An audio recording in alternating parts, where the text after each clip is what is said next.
Je me présente, je suis Marie Costa. Alors, moi, j'ai enseigné et j'enseigne encore depuis 25 ans. J'ai enseigné de la toute petite section au bac+3, bac+4. En ce moment, je suis en première dans un lycée professionnel et j'enseigne maintenant dans une zone d'éducation prioritaire. Je suis également coach parental, j'accompagne des familles, je fais des conférences et je fais des formations pour les parents et pour les enseignants, pour les professionnels aussi. J'accompagne notamment les parents avec une méthode qui s'appelle la méthode Barclay, qui aide à comprendre le TDAH et à accompagner les enfants TDAH à la maison, parce que c'est pas facile. On va voir ce soir qu'à l'école, c'est pas évident, mais à la maison aussi. Donc voilà, je les accompagne avec cette méthode-là. Je suis aussi auteure. Donc voilà pour moi, pour me présenter. Je suis ravie de travailler avec Dispositif et d'être avec eux ce soir. C'est une très belle association qui vraiment peut aider les enseignants. Donc voilà, je suis très très contente et je les remercie. Je remercie toute l'équipe. Donc eh bien, écoutez, j'espère que vous êtes prêts, j'espère que vous avez un petit verre d'eau et qu'on est tous prêts à passer la soirée ensemble, à découvrir le TDA et le TDAH et surtout comment faire pour que ça se passe bien en classe. Voilà. Donc je commence à vous montrer le plan, le programme. Alors au programme, on a à comprendre le TDAH, on a à comprendre les difficultés de ces élèves qui sont concernés par ce trouble.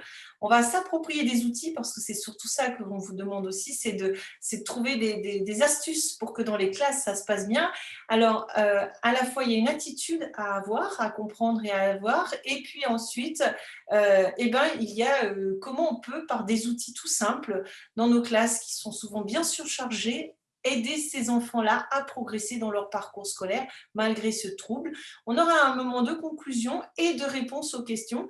Donc, à la fin, n'hésitez pas à poser vos questions sur le chat et on essaiera de cumuler tout ça et de répondre à un maximum de personnes à la fin. Donc, je vous souhaite une très belle soirée et on va commencer tout de suite par comprendre ce que c'est que ce trouble-là du TDAH. Alors le TDAH, c'est pas nouveau, hein. Si on se dit, oui, maintenant on en parle, mais à l'époque, on en parlait déjà du temps de Shakespeare, hein. Dans une de ses pièces, il parlait de maladie de l'attention, donc on était au XVIIe siècle. Et en 1798, il y a déjà un médecin aussi qui a commencé à décrire certains comportements de ces enfants ou de ces adultes qui bougeaient beaucoup. Et il parle d'agitation mentale, de troubles de l'attention. Et quand il fait la description dans son livre, eh ben, il décrit vraiment les TDAH comme on peut les nommer maintenant. Alors, le TDAH, c'est le trouble déficitaire de l'attention avec ou sans hyperactivité. C'est un trouble neurobiologique et les symptômes, ils sont souvent apparus dès la naissance. C'est-à-dire que les parents me disent, mais nous, depuis tout petit, on voit que c'est un bébé très tonique, qui lève la tête, qui peut pleurer, qui peut être plus agité qu'un autre. Et les symptômes doivent être apparus bien avant 7 ans. Et il faut qu'ils soient au moins euh, présent pendant au moins 6 mois consécutifs. Donc, le test, le diagnostic plutôt, est fait sur une durée d'au moins 6 mois.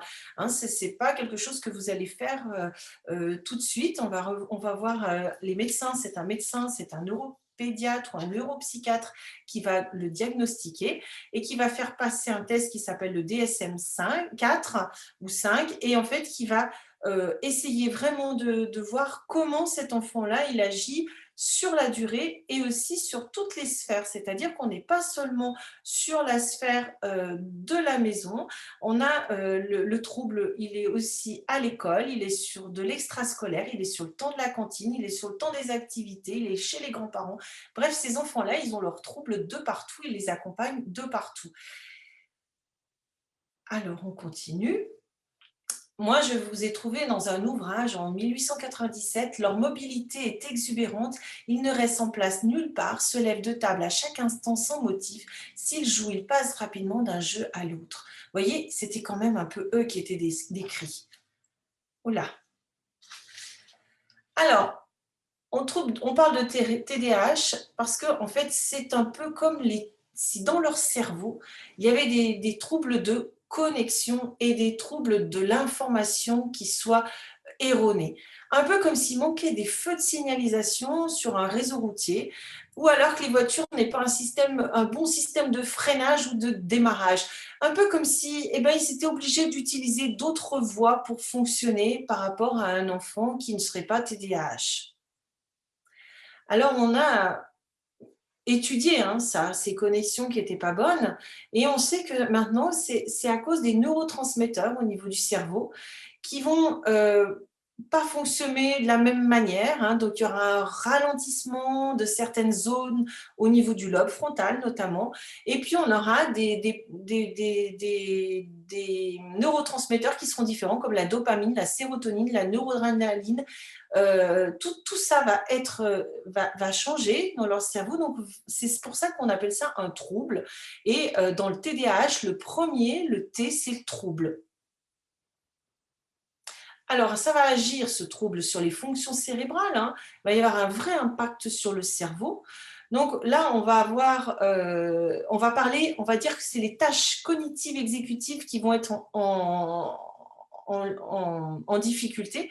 Et pour pouvoir vous montrer à quel point c'est en lien avec l'école, c'est que ces tâches cognitives exécutives, on les utilise au quotidien à l'école. Et je les ai détaillées pour que vous compreniez bien. La première, c'est l'inattention. Donc, ils ont un vrai déficit attentionnel. Donc, quand j'ai mis une mouche, c'est parce qu'une mouche qui vole, ils vont la regarder, ils vont la suivre et ils ne vont pas avoir d'importance au niveau de l'information. C'est-à-dire que si l'enseignant est en train de parler et quelqu'un fait tomber sa trousse à côté, la trousse qui vient de tomber est d'une information aussi importante que la voix de l'enseignant. Donc, ils vont très vite perdre le fil du cours ou de ce que vous êtes en train de raconter à ce moment-là, puisque toutes les informations qui vont leur être transmises par la vue ou par l'ouïe va être d'égale importance. Ils vont pas ils vont pas sélectionner et pas essayer de se concentrer sur ce que vous êtes en train de dire. Donc, ils vont être très vite distraits. Ensuite, il y a avec le H ou sans le H. Alors, si votre élève est diagnostiqué TDAH, c'est qu'en plus de tout ça, cette inattention, il y a l'hyperactivité. Donc là, on a une hyperactivité motrice, mais aussi verbale. Ils parlent tout le temps, ils vont bouger tout le temps, ils vont s'agiter en permanence. Et puis, il va y avoir aussi au niveau cognitif des pensées parasites. Ils vont passer d'un sujet à l'autre, ils vont avoir 1000 idées à l'heure. Donc, c'est vraiment quelque chose qui va vite dans leur corps, mais aussi dans leur tête. Il y a un trouble de l'inhibition et de l'impulsivité, c'est-à-dire que l'inhibition, c'est comment on va contrôler ses impulsions, comment on va arrêter un comportement qui serait négatif, par exemple, au bon moment. Eux, ils ne sont pas du tout capables, ils vont être dans l'impulsivité, ils vont lancer le ballon, casser le carreau, comme je dis, avant de réfléchir et de se dire, si je lance le ballon ici, j'ai un risque de casser le carreau. Eux, souvent, c'est au moment de la conséquence qu'ils se rendent compte qu'ils auraient pu faire autrement avant. On a aussi un problème de mémoire de travail. Les TDAH ont un gros souci pour mémoriser et mémoriser sur du long terme. Ce ne sont pas des enfants qui n'apprennent pas. Au contraire, ils vont apprendre, ils vont essayer de mémoriser. Et les parents me disent tous, le soir, il sait quand il récite ses leçons. Sauf qu'entre le soir et le lendemain matin, il s'est passé tellement d'informations que le cerveau n'a pas retenu les informations prioritaires ou importantes. Et au moment du contrôle, par exemple, ils vont plus se rappeler. Ils ont une mémoire de travail très faible et surtout sur du long terme.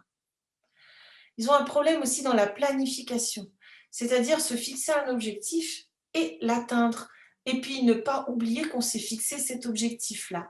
Donc ils vont avoir une mauvaise gestion du temps et ils vont avoir du mal à planifier, à s'organiser. Et puis un dernier point aussi, c'est que quand la tâche est compliquée pour eux, ils vont procrastiner, ils vont attendre le dernier moment, la dernière minute, et puis ils se rendent compte que c'est trop tard finalement. Donc il y aura beaucoup de stress, et le stress, on sait que tout le reste, on va moins bien apprendre, on va moins bien réussir derrière. On a aussi un problème de flexibilité avec ces enfants-là. enfants ou ados d'ailleurs, c'est quand ils sont concentrés sur quelque chose qui peut les intéresser, ils vont avoir du mal à changer d'activité pour une activité qui les intéresse moins. Alors ça, vous allez me dire, souvent, beaucoup d'enfants le sont, hein. C'est difficile de dire aux enfants, on passe à table quand ils sont en train de jouer ou alors on passe à une activité, sauf dans les classes quand vous annoncez la récréation, là tout de suite c'est beaucoup plus sympa, ou la pause pour aller manger. Mais de passer d'une tâche à l'autre, eux, ils ont du mal parce que vous allez voir, il y a des moments où ils peuvent être hyper focus aussi dans certaines activités. Donc la flexibilité, elle est difficile. Et puis après, bah, ça va entraîner une frustration. On va voir tout ça.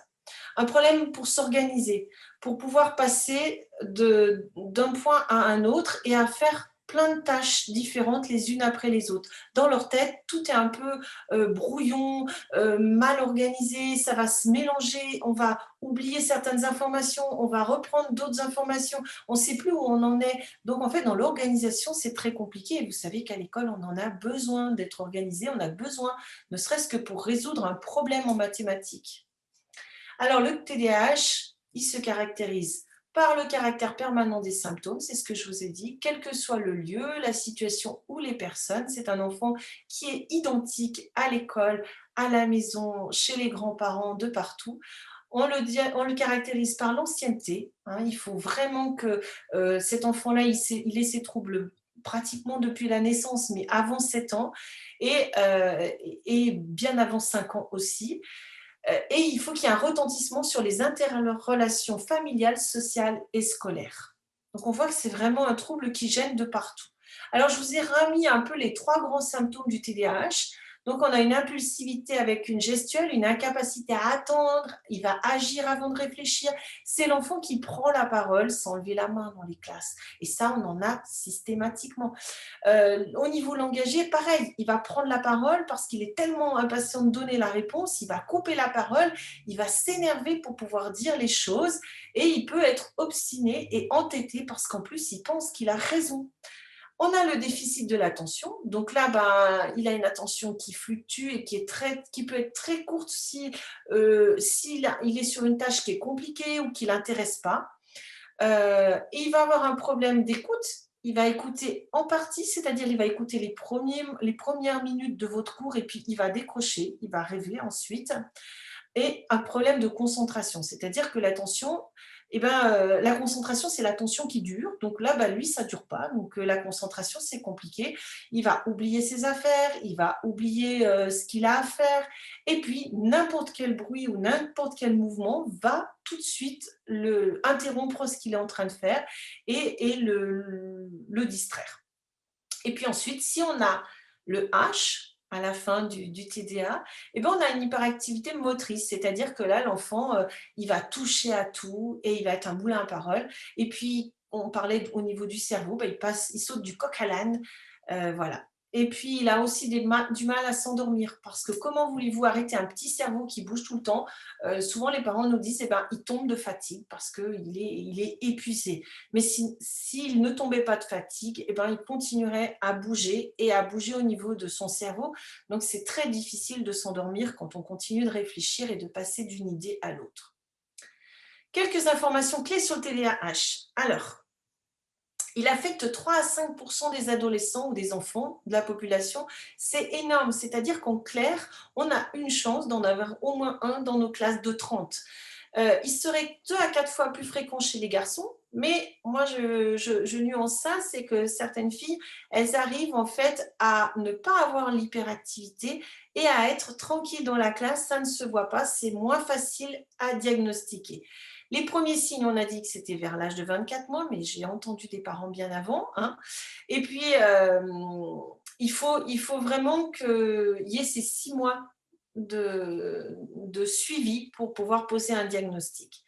Alors, bouillant, bruyant, bouillonnant, bristou, chahuteur, dissipé, emporté, excité, effervescent, maladroit, remuant, tumultueux, émotif, ça c'était tous les mots que les enseignants m'ont déjà donnés ou les parents pour le caractériser. Alors, on va voir un peu comment ça évolue au niveau des âges, parce que le TDAH, il évolue, mais il évolue, excusez-moi, il évolue, mais il reste toute sa vie. C'est-à-dire que si on est TDAH, on reste TDAH toute sa vie. Donc quand on est petit, c'est surtout l'hyperactivité qui va être présente. Les parents décrivent des bébés difficiles, agités, avec peu de sommeil, avec des grosses crises de colère. Ils sont épuisants chez la nounou, ils sont épuisants à la crèche, ils sont épuisants chez les grands-parents. Les grands-parents ne veulent pas des fois les garder. À l'âge scolaire, alors, tant qu'on est en maternelle, en général, ça passe un petit peu, puisqu'en maternelle, on peut bouger, on peut s'exprimer, c'est beaucoup plus toléré en petite section de prendre la parole sans lever la main qu'en CM1 ou en CM2. Ça, vous n'allez pas me dire le contraire. Donc, en fait, en maternelle, on va dire qu'ils peuvent déranger, ils vont être bougeons, mais c'est plus facile encore pour eux. Arriver en CP, c'est plus difficile pour eux. L'adolescence, eh ben, là, on a encore des difficultés, mais alors plus du tout d'hyperactivité ou beaucoup moins, mais c'est plus de l'impulsivité et de l'impatience. Alors, ils vont avoir du mal à être attentifs, ils vont avoir du mal à s'organiser, ils vont avoir un sentiment d'agitation à l'intérieur de leur cerveau ou à l'intérieur d'eux, ils vont bouger plus facilement les doigts, pas forcément tout le corps, mais au moins les doigts, les pieds. Dans les classes de collège et de lycée, on les voit, on les remarque tout de suite. C'est l'enfant qui va jouer avec le petit bout du stylo et faire tic, tic, tic, tic, tic, tic, et ça peut durer un quart d'heure et déranger tout le monde. Mais lui, il en a presque besoin. Voilà. Quand on est adolescent aussi, vous avez vu, ils n'ont pas le temps de réflexion, ils vont agir avant de réfléchir. Donc, c'est des enfants qui vont être plus facilement dans des conduites à risque, donc avec prise de tabac, d'alcool et voire de grossesse précoce. Donc, en fait, vraiment, on ne mesure pas le comportement, les conséquences de son comportement plutôt. On va agir sous une espèce d'impulsivité qui va amener à des conséquences parfois dramatiques. Adulte, il y a très peu d'hyperactivité ou d'impulsivité, vous voyez, on continue la ligne, on a plus de l'inattention. Donc c'est un fort sentiment d'impatience. Un adulte TDAH, dans les files d'attente, il ne supporte pas d'attendre son tour. Il est impatient, il va doubler, il va vous faire, il va être énervé au volant d'une voiture, et puis il va oublier les affaires. C'est-à-dire que s'il doit envoyer un courrier, mais tout d'un coup il l'a plus sur la cheminée ou en vue, si cette lettre est cachée, il va complètement l'oublier et oublier de payer sa facture, par exemple. Donc vraiment, le TDAH, c'est vraiment quelque chose qui accompagne de la naissance jusqu'à la fin de vie. Par contre, ça évolue au fur et à mesure du temps. Donc après, dans les difficultés impliquées, bah, difficile de prendre des décisions, difficile aussi d'être motivé pour réaliser certaines choses. Il va falloir une récompense plus immédiate pour eux, puisqu'ils ne sont pas capables de gérer les choses dans le temps. Quand on leur dit quelque chose à la fin de la journée, c'est trop loin pour eux. Ils sont vraiment, les TDAH, dans l'instant présent, encore plus que les autres enfants. Ils vont avoir beaucoup de mal à attendre, hein. Ça, on le sait, dans les classes, c'est vraiment moi, je veux, moi, je veux, moi, je veux parler, je veux distribuer, je veux faire les choses, et ils se mettent toujours en avant. Ils vont avoir un problème pour se repérer dans le temps. Ils sont vraiment dans le maintenant, ils ne sont pas du tout dans la projection de ce qui va se passer demain, et aussi dans le passé, ils ont du mal, hein. On a vraiment des difficultés au niveau de la gestion du temps. 5 minutes, 10 minutes, ça ne veut rien dire pour eux. Déjà, on sait que la notion du temps, avant le CE1, c'est compliqué, les enfants n'ont pas, mais eux, ça peut perdurer bien au-delà. Ensuite, ils vont avoir des moments, des difficultés de focalisation. Alors, en bas, je vous ai fait un petit schéma surréaction, sous-réaction. Alors, je ne sais pas si vous me voyez, un enfant qui n'aurait pas un trouble du TDAH, il a moins de surréaction ou de sous-réaction. C'est-à-dire que là, on parle de montagne russe. On va avoir des moments, ces enfants-là sont capables de se concentrer énormément, plus qu'un autre enfant, et puis se déconcentrer plus qu'un autre enfant. Donc, en fait, on a des passages, des cycles de très, très grande focalisation sur quelque chose, et puis tout d'un coup, plus rien. Et ça va être compliqué, parce que les transitions vont être compliquées. C'est très difficile de déranger un enfant TDAH qui est focalisé sur quelque chose qui l'intéresse et de passer à autre chose. Donc, on sait que dans les classes, eh ben, de passer d'une activité à l'autre, si l'activité l'intéresse, eh ben, ça peut engendrer des moments d'énervement, de colère, de frustration qu'ils ne vont pas pouvoir canaliser aussi. Ils ont un problème avec les interactions sociales. Donc, très souvent, ce sont des enfants qui vont, pas comprendre les autres. Donc, les habiletés sociales, c'est compliqué de les mettre en place. Ils vont pas comprendre plein de choses qu'on va découvrir au fur et à mesure du PowerPoint ce soir, mais notamment, tout ce qui est implicite, tout ce qui est non dit, tout ce qui est langage du corps. Ils vont pas avoir cette notion-là, donc c'est compliqué pour eux. Et puis, bah, souvent, ils jouent perso, comme ils disent les autres. Tu joues perso. Au foot, ils vont avoir juste une envie, c'est de mettre un but. Donc, ils vont garder le ballon tout le long, par exemple. Donc, c'est très difficile pour eux d'avoir un jeu collectif et de jouer avec les autres. Ça devient très, très compliqué pour un TDAH qui ne comprend pas en plus, parce qu'en effet, au foot, il faut bien mettre un but. Donc, ils ont du mal, ils ne vont pas forcément se faire accepter. Et puis, les interactions sociales, quand c'est un enfant qui bouge tout le temps, qui prend tout le temps la parole, qui fait du bruit, qui se fait tout le temps réprimander aussi, et ben forcément, les petits copains, ils vont avoir un peu du mal avec lui aussi. Donc, il n'a pas forcément des amis ou alors il ne va pas forcément les garder longtemps. Alors les médicaments, parce que ça, on en parle aussi, avec le TDAH, les parents sont souvent très, très partagés à l'idée de donner un médicament parce que c'est un peu comme une drogue que l'on ferait. Ils disent: «Moi, j'ai pas envie de droguer mon enfant». Donc, on a des médicaments qui sont des psychostimulants, hein. Alors, là, pour pas le situer, pour pas le citer, le méthylphénidate, qui est la fameuse molécule de Ritaline, hein, on a souvent entendu. Donc en fait, ça, c'est des ils inhibent la recapture de la dopamine, hein, pour vous expliquer ça. Donc ça permet en fait de mieux se concentrer, d'être plus attentif et d'être plus concentré aussi sur son travail. Donc certains enfants sont sous médication à partir du C1 quand on a le diagnostic qui est à peu près posé. Et là, souvent les enseignants me disent: «Il y a eu un avant et un après». On n'a pas reconnu l'enfant et il a été capable de se concentrer. Les résultats, ont été tout de suite, meilleurs, capable d'améliorer son écriture, d'améliorer aussi sa mémorisation, etc. Par contre, c'est un médicament qui a un effet court sur le temps. Donc, il y a certaines molécules qui vont agir sur 4 heures, d'autres sur 8 heures ou 12 heures. Et il est souvent conseillé aux parents de ne pas en prendre le soir, les week-ends et les vacances, parce qu'il y a énormément d'effets secondaires, hein. Il peut y avoir des effets secondaires sur d'autres choses, sur des troubles anxieux, sur l'alimentation. Il y a des médicaments qui coupent complètement l'envie de manger, donc les enfants n'arrivent plus à manger quoi que ce soit à midi, donc ils perdent du poids. Voilà. Et puis voilà, il faut alterner entre la médication qui est souvent réservée pour l'école, pour que vraiment ces enfants-là puissent réussir, et le soir, et ben, les parents les retrouvent et c'est compliqué de faire les devoirs après parce que ben, tous les troubles du TDAH réapparaissent en fin de journée.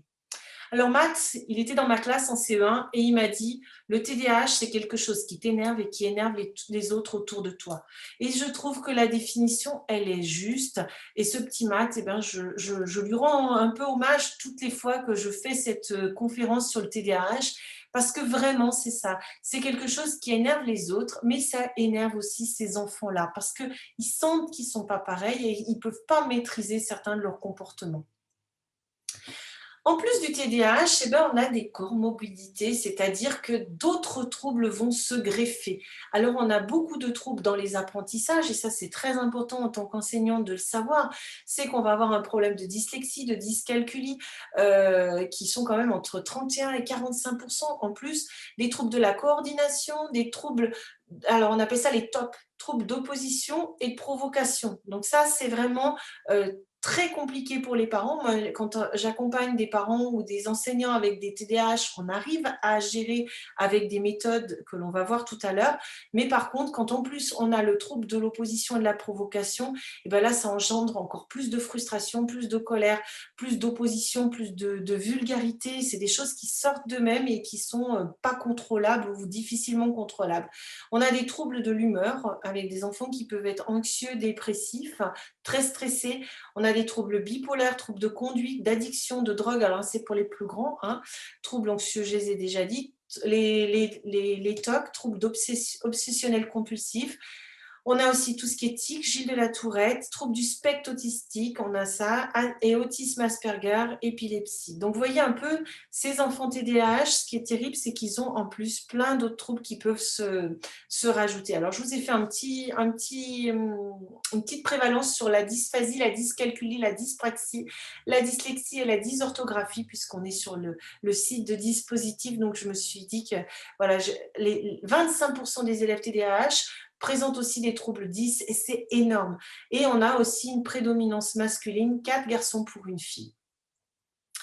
Alors, est-ce que vous connaissez vraiment le TDAH? J'aurais aimé partager avec vous ce soir des choses sur le chat, etc.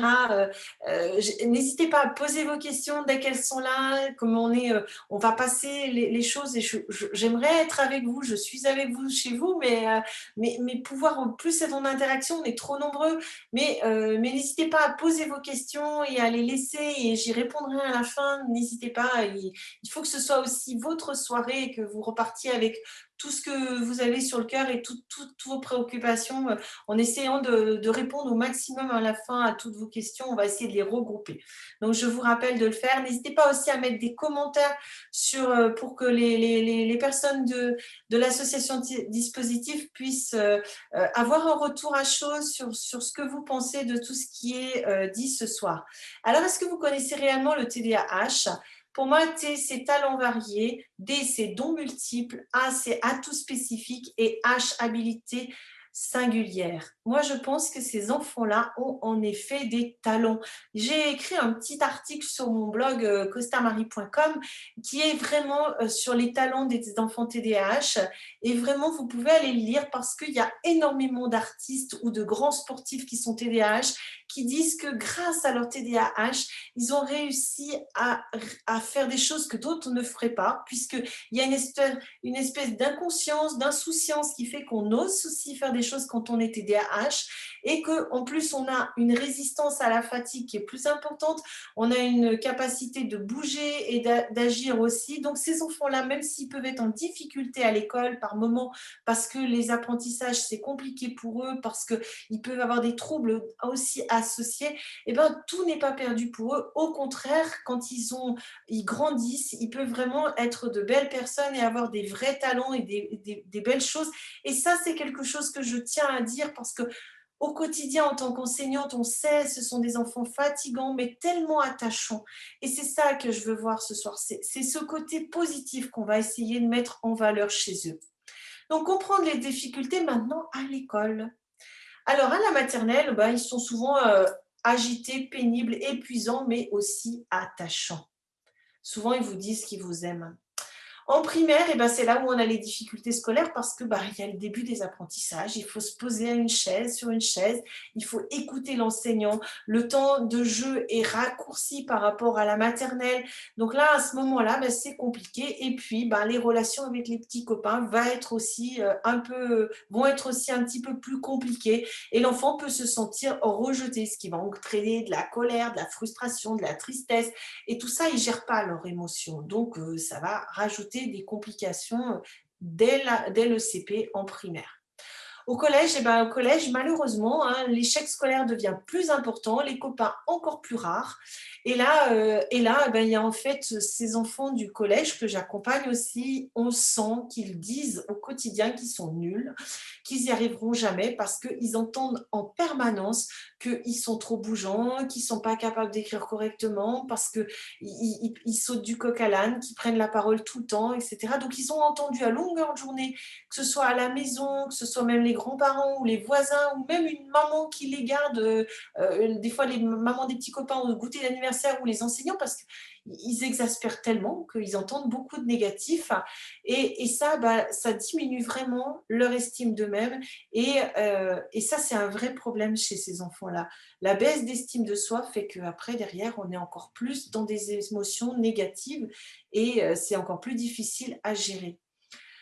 Alors le TDAH, il peut être autant plus dangereux que s'expriment aussi des conduites à risque au lycée. Donc je vous en ai parlé, hein, ils vont toucher au tabac plus vite, ils vont toucher à l'alcool plus vite, ils vont toucher aux drogues aussi plus vite. Et puis, bah, il y aura des choses sur, c'est des enfants qui vont poster des choses sur les réseaux, qui vont être peut-être victimes de cyberharcèlement, de harcèlement à l'école. Donc vraiment, c'est compliqué parce que, même jusqu'au lycée, et ben, ces enfants-là, il faut les accompagner et essayer de gérer cette conduite à risque qui fait qu'ils vont agir avant de réfléchir. En post-bac, et ben post-bac, et ben on voit quand même que 50% des enfants hyperactifs voient leurs difficultés perdurer toute leur vie. Actuellement, la médication s'arrête souvent à 18 ans, mais il y a de plus en plus de médecins qui commencent à donner aussi le traitement des jeunes adultes pour qu'ils le continuent encore un petit peu quand vraiment c'est handicapant dans la vie de tous les jours. L'inattention, et ben voilà, à l'école, c'est un enfant qui ne va pas prêter attention aux détails. Il va avoir du mal à se concentrer sur une tâche. Donc, quand vous donnez un exercice en maths ou en français, et ben, il va papillonner, il ne va pas commencer tout de suite, etc. Il ne va pas penser qu'on s'adresse à lui, donc il va avoir un peu la tête en l'air. Quand on parle au groupe, pour lui, ça lui parle pas, hein. C'est pas la même chose. Il faudrait presque qu'il y ait un enseignant qui lui parle tout le temps, les yeux dans les yeux. Il va avoir du mal à suivre les consignes parce que des fois, il ne les comprend pas. Et puis parce qu'il va perdre la consigne. Il va perdre sa concentration, il va s'écarter du sujet. Et surtout quand il y a une double consigne, quand il y a deux consignes, alors là, il est complètement perdu parce qu'il y a trop d'informations. Il va essayer d'éviter certaines tâches. Quand c'est trop compliqué, on abandonne. Ah bah il y a 10 lignes à lire. Ah mais j'abandonne, j'écris pas, je lis plus, je fais plus rien, je sais que je vais pas y arriver, donc je baisse les bras. Ils vont perdre des objets. Donc le cartable, en général, vous ne retrouvez rien. C'est un peu brouillon en primaire. Arrivé au collège et au lycée, ils arrivent, moi j'ai au lycée en ce moment des TDAH, ils oublient même un stylo. Hein, donc je leur prête mon stylo, j'ai compris qu'ils étaient TDAH. Donc ils n'ont même pas un stylo pour venir en cours, ils ont oublié l'essentiel. Matériel scolaire, après quand ils seront plus grands, ça va être le portefeuille, les clés, les lunettes et le téléphone, hein, qui est toujours perdu chez un adulte TDAH.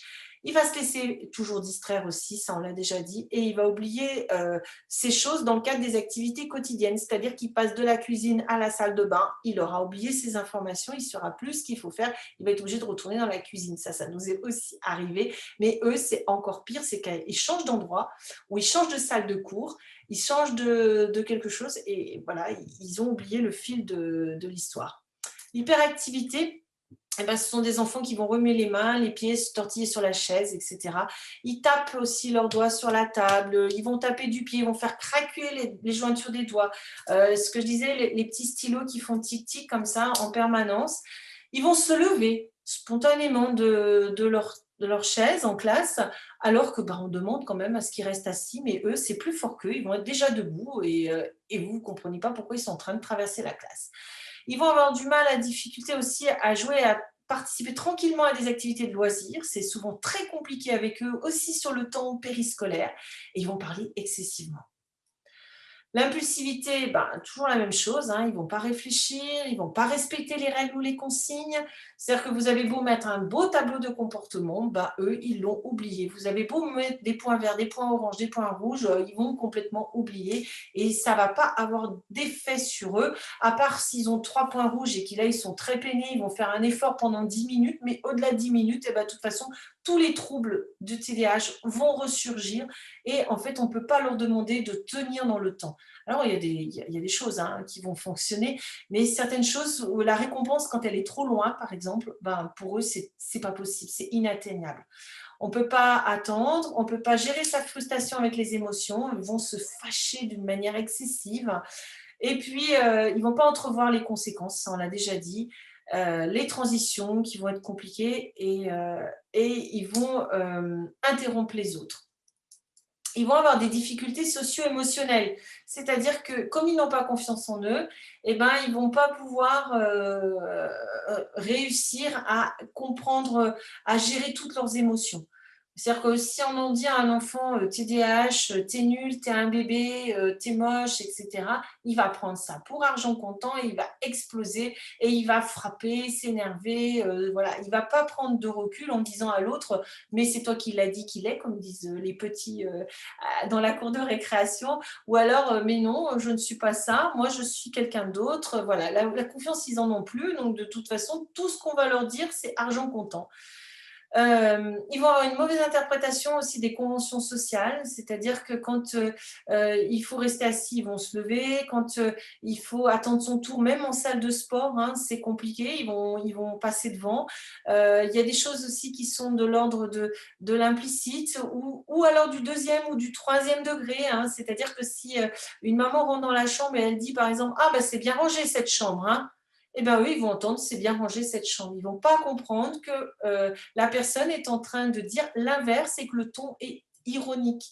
Ils vont prendre les choses au premier degré, ils vont être tout contents parce que la chambre pour eux est bien rangée. Donc voilà. Et puis, bah, évidemment, la colère et la frustration, et ça entraîne des vrais problèmes dans le groupe et dans la gestion de la classe.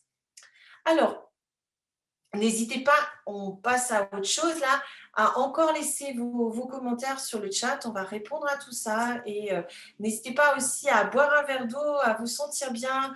On est nombreux, mais je pense qu'il faut prendre soin de nous en tant qu'enseignants et ça, c'est quelque chose que je vais commencer avant, adapter sa posture. Là, on va commencer à rentrer dans les outils et comment gérer le quotidien avec un enfant TDAH. C'est un enfant, on a vu, qui épuise, hein, qui est épuisé lui-même et qui épuise les autres et qui fatigue et qui, par moments, bah, même si on est un super enseignant, super zen et toujours souriant, eh bien, il y a des fois, on est un peu démuni et on ne sait pas comment faire. Alors, la première chose, c'est essayer de se dire, je respire, c'est son trouble, c'est pas moi. Donc déjà, vous n'allez pas culpabiliser, vous allez essayer de comprendre cet enfant-là en vous disant, je vais essayer de regarder comment il fonctionne et de l'aider au mieux. Mais en tous les cas, je garde confiance en moi parce que les enfants TDAH sont aussi très sensibles et un enseignant qui va bien, qui a le sourire et qui est calme, tranquille ou heureux dans sa classe, eh ben, ils vont le ressentir et le comportement va être moins important puisque la gestion de leur propre stress va être plus petite. Ils ont souvent des antennes, hein, c'est-à-dire que quand vous êtes énervé, vous criez, ils vont crier aussi. Donc, essayez de vous dire que en tant qu'enseignant, je respire, je suis bien et quand je vais arriver demain matin dans ma classe, je vais le regarder avec un autre regard. J'ai confiance en moi aussi en tant qu'enseignant et je vais transmettre quelque chose de positif à cet enfant TDAH demain matin. Alors, on disait qu'ils étaient bruyants, instables, ils dérangent, donc ils sont souvent punis. Ben oui, alors punis, soit par une punition, voilà, parce qu'ils ont vraiment dérangé tout le monde, hein, il y a encore beaucoup de punitions. Mais on se rend compte que ces enfants-là, ben, ils sont punis sur le moment, ils vont être tristes, ils vont comprendre, ils vont peut-être pleurer, ils vont peut-être, voilà, mais le comportement ne s'améliore pas pour autant. Le lendemain, vous allez les reprendre sur la même chose et vous allez les reprendre systématiquement, mais même peut-être pas le lendemain, hein, 1 heure après, pour la même chose. Donc c'est-à-dire que les punitions, n'ont aucun effet à long terme sur eux. Sur le moment, ils peuvent être tristes, ils peuvent s'arrêter, le comportement peut s'arrêter, mais il n'y a pas un effet sur le long terme. Alors, le docteur Anne Gramont, qui a écrit d'ailleurs un super livre qui s'appelle Troubles de l'attention. Alors, voilà, troubles de l'attention avec ou sans hyperactivité, concrètement que faire, des outils pratiques, des aménagements pédagogiques à mettre en place par les enseignants à tous ceux qui accompagnent l'enfant dans sa réussite scolaire. C'est aux éditions Tom Pouce, je vous en parle comme ça.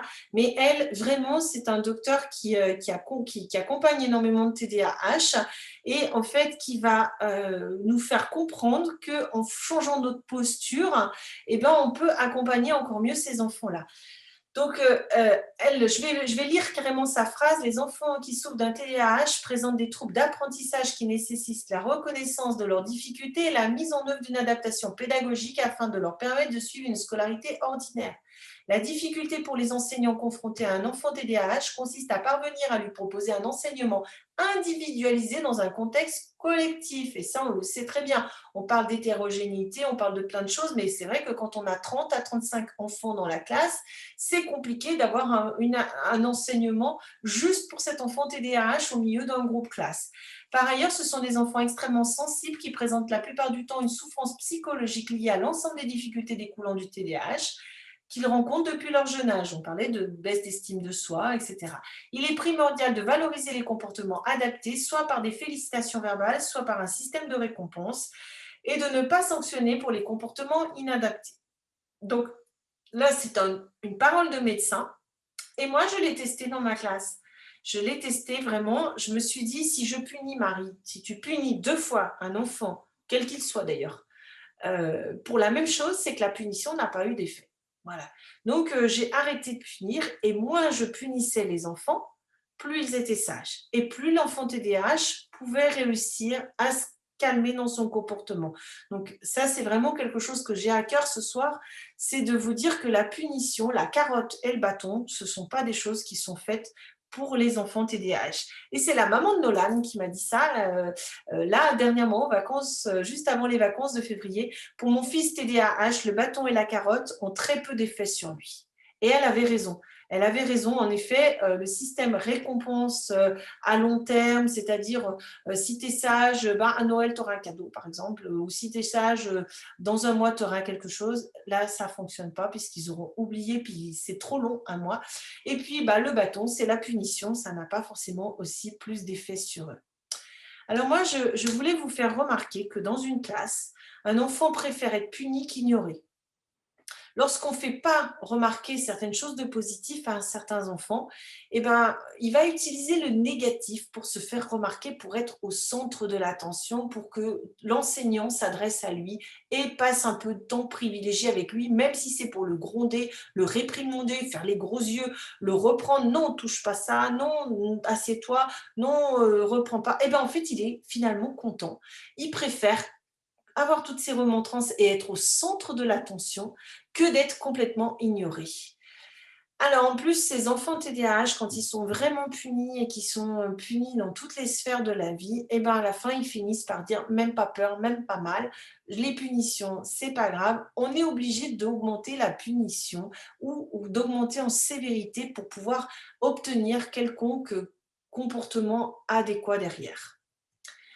Alors on va essayer de changer un peu nos lunettes. Et demain matin, je vous propose de mettre des lunettes roses dans la classe en essayant de se dire que plus je vais pointer le négatif, plus je vais renforcer du négatif. Donc l'inverse, on change de lunettes, on va pointer le positif pour renforcer le positif. Ça, c'est clair et net. Quand vous êtes dans une salle de classe et que vous dites oh, toi, tu as bien écrit. Oh, toi, tu as levé la main pour prendre la parole. Oh, toi, j'apprécie parce que tu sais attendre ton tour. Est-ce que vous avez jamais entendu 29 ou 30 autres élèves dire mais moi aussi, madame, moi aussi, monsieur, je sais faire. Quand on fait un compliment à un enfant, les autres sont un peu jaloux. Ils veulent la même chose. Eh bien, vous allez vous en servir de ça, de cette entre guillemets jalousie. C'est-à-dire que plus vous allez faire remarquer à vos élèves tout ce qui va bien, plus les élèves ont envie de faire ce qui va bien pour vous faire plaisir aussi et pour entendre des choses positives sur eux. Ça leur fait du bien. Donc, quand on va essayer cette technique-là, c'est pas facile parce que depuis qu'on est tout petit, on nous dit touche pas à ça, assieds-toi, fais pas ça, lève-toi pas, arrête de crier, arrête de courir. On nous dit ça tout le temps, en permanence. Donc, on reproduit les mêmes schémas éducatifs. Donc, c'est pas trop tôt. Combien de fois je t'ai dit ne fais pas ça, il était temps. Enfin, c'est tous les jours la même chose. On essaye d'enlever ce vocabulaire-là de nos paroles, de nos façons de faire. Et on va d'abord respirer.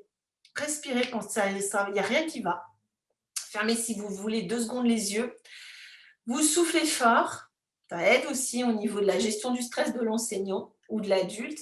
Vous allez observer, rester silencieux et sourire. Alors, ça, c'est une technique qui est en management dans les entreprises. Quand un manager a envie de s'énerver, on lui demande de sourire. Parce que quand on sourit, on ne peut pas s'énerver. Avec le sourire, on ne peut pas crier, c'est impossible. Donc, si vous avez vraiment envie d'arrêter de crier, tentez le sourire, ça aide. Et ensuite, vous allez essayer de faire remarquer l'arrêt du comportement négatif. C'est-à-dire, tu ne t'es pas plaint, tu viens d'arrêter de crier, c'est appréciable, tu bouscules plus ton copain. D'accord? Ça, c'est factuel. Vous allez juste faire remarquer tout ça. Et puis après, vous allez essayer de faire des feedbacks un peu plus positifs. Ah bah tiens, dis donc, alors même si sur la ligne, il a écrit toutes les lettres de travers et pas du tout au bon endroit, vous dites, ah, le F, il est bon, il est monté au bon interligne et là, impeccable, tu descends bien comme il faut et tu fais une jolie boucle. Ce F-là, il est parfait. L'enfant, regardez bien son visage. À ce moment-là, il va regarder le F parfait. Et qu'est-ce qu'il va avoir envie de faire? Il va avoir envie de reproduire ce F parfait sur les autres F ou sur les autres lettres. Donc, quand on fait remarquer une seule chose de positive dans un cahier, non écriture ou dans n'importe quoi, un problème de maths, tiens, cette addition, elle est bien posée, tu as aligné tes chiffres. Ou alors là, ne serait-ce qu'avec mes élèves de lycée, j'ai au départ, les premiers contrôles, tout ce qui était à relier, il n'y avait personne qui reliait avec une règle. Un jour, eh ben, j'ai mis sur une copie, bravo, tu as relié avec ta règle, tu peux la prêter à tes amis. Et maintenant, elle a beaucoup ri, cette petite qui avait eu ça sur la copie. Et quand elle a dit ça aux autres, je vous promets que sur toutes mes copies, ils relient avec une règle parce que c'était drôle et parce qu'au lieu d'écrire sur les 30 copies, tu n'as pas relié à la règle, tu n'as pas relié avec, utilise ta règle, etc. J'ai pas fait ça. J'ai remarqué que le positif sur une seule copie qui a eu un effet boule de neige sur les autres et qui fait que maintenant, avec un petit peu d'humour en plus, ils le comprennent très bien, et ben, tout le monde a envie d'avoir un peu cette approbation, ce côté positif. Alors, pour faire un compliment, il ne faut pas être exagéré, il faut que ce soit factuel. Vous n'êtes pas obligé de faire un compliment en disant qu'il est génial, qu'il est super, etc. Ça, c'est pas vrai, les enfants, ils savent très bien que c'est d'exagérer. Il faut que les feedbacks ils soient fréquents, mais que vous étiez juste, vous observez ce qui se passe et vous décrivez le comportement. C'est-à-dire, tiens, c'est agréable, toi je t'interroge, tu lèves la main. Ah, c'est bien parce que tu n'as pas interrompu. Oh, ça fait 5 minutes que tu es assis et que tu es plutôt patient. Ça, c'est impressionnant parce que l'enfant, il se dit, ça y est, je suis capable d'attendre mon tour. Je suis capable de rester assis 5 minutes. Et il faut que ce soit très fréquent chez le TDAH, surtout au début, pour que vous renforciez le comportement positif. Il faut que ce soit vrai, factuel et précis. Et vous pouvez rajouter une liste de qualités parce que l'enfant, il a besoin d'entendre qu'il est affectueux, agréable, efficace, organisé, perfectionniste parfois, raisonnable, prudent, sympathique, tolérant, tranquille, calme, capable de faire des efforts. J'appelle ça les gros mots. Mais les gros mots qui sont ces adjectifs qualificatifs qui font beaucoup de bien à nos enfants, à tous les enfants de la classe hein, d'ailleurs, mais au TDAH qui manquent de confiance en eux, ça fait du bien. Et quand vous dites à un enfant TDAH qui a raté tous ses exercices de maths, eh bien écoute, tu vois, les exercices, tu ne les as pas réussis, mais tu as été doué pour faire, ben, je ne sais pas, la phrase de conclusion. Je ne sais pas, quelque chose comme ça. Et ben voilà, l'enfant, il sait pourquoi il a réussi et il sait qu'il est quand même doué sur quelque chose. Donc, on dit qu'il faut renforcer les retours positifs pour favoriser les conséquences positives. On essaie d'éviter les menaces, le chantage, les récompenses et les punitions qui ne fonctionnent pas sur la durée parce que le comportement revient. Alors, on fait en moyenne 10 reproches pour un compliment, à nous d'inverser la tendance. Si vous commencez à faire un reproche, essayez de faire des compliments. Au début, j'ai eu beaucoup de mal dans ma classe à faire ça. Je dis ça, je fais ma maline, mais c'était pas facile du tout. Donc, moi, ce que j'ai fait, c'est que j'en ai noté sur des petits post-it et je me suis fait des pense-bêtes. Et j'en ai collé sur mon bureau. Comme ça m'a permis de les lire de temps en temps et d'être à chaud et d'en donner. Et quand je voyais les effets positifs sur mes élèves, waouh, j'en ai trouvé d'autres et j'ai collé plein de post-it à la fin sur mon bureau pour essayer d'en faire et d'apprendre à en faire parce que notre cerveau, nous, n'est pas sur ce mode-là. Donc, il faut aussi changer notre façon de penser, changer nos lunettes et s'aider par des petites choses. Alors voilà, là, c'était pour des parents, mais je vous l'ai mis aussi ça pour vous parce que au lieu de dire c'est pas trop tôt, combien de fois je te l'ai dit, c'est tous les jours la même chose, hein, pour une fois, on sourit, on observe, on reste silencieux. Ensuite, on fait remarquer l'arrêt d'un comportement. Tu n'as pas bousculé. Alors, au lieu de dire ton frère, là, vous pouvez dire votre copain. Tu ne t'es pas plaint, tu ne t'es pas levé, etc. On fait remarquer quand même l'arrêt de quelque chose. Et ensuite, on va être sur un compliment frais, précis et descriptif. On décrit la situation, on n'exagère pas.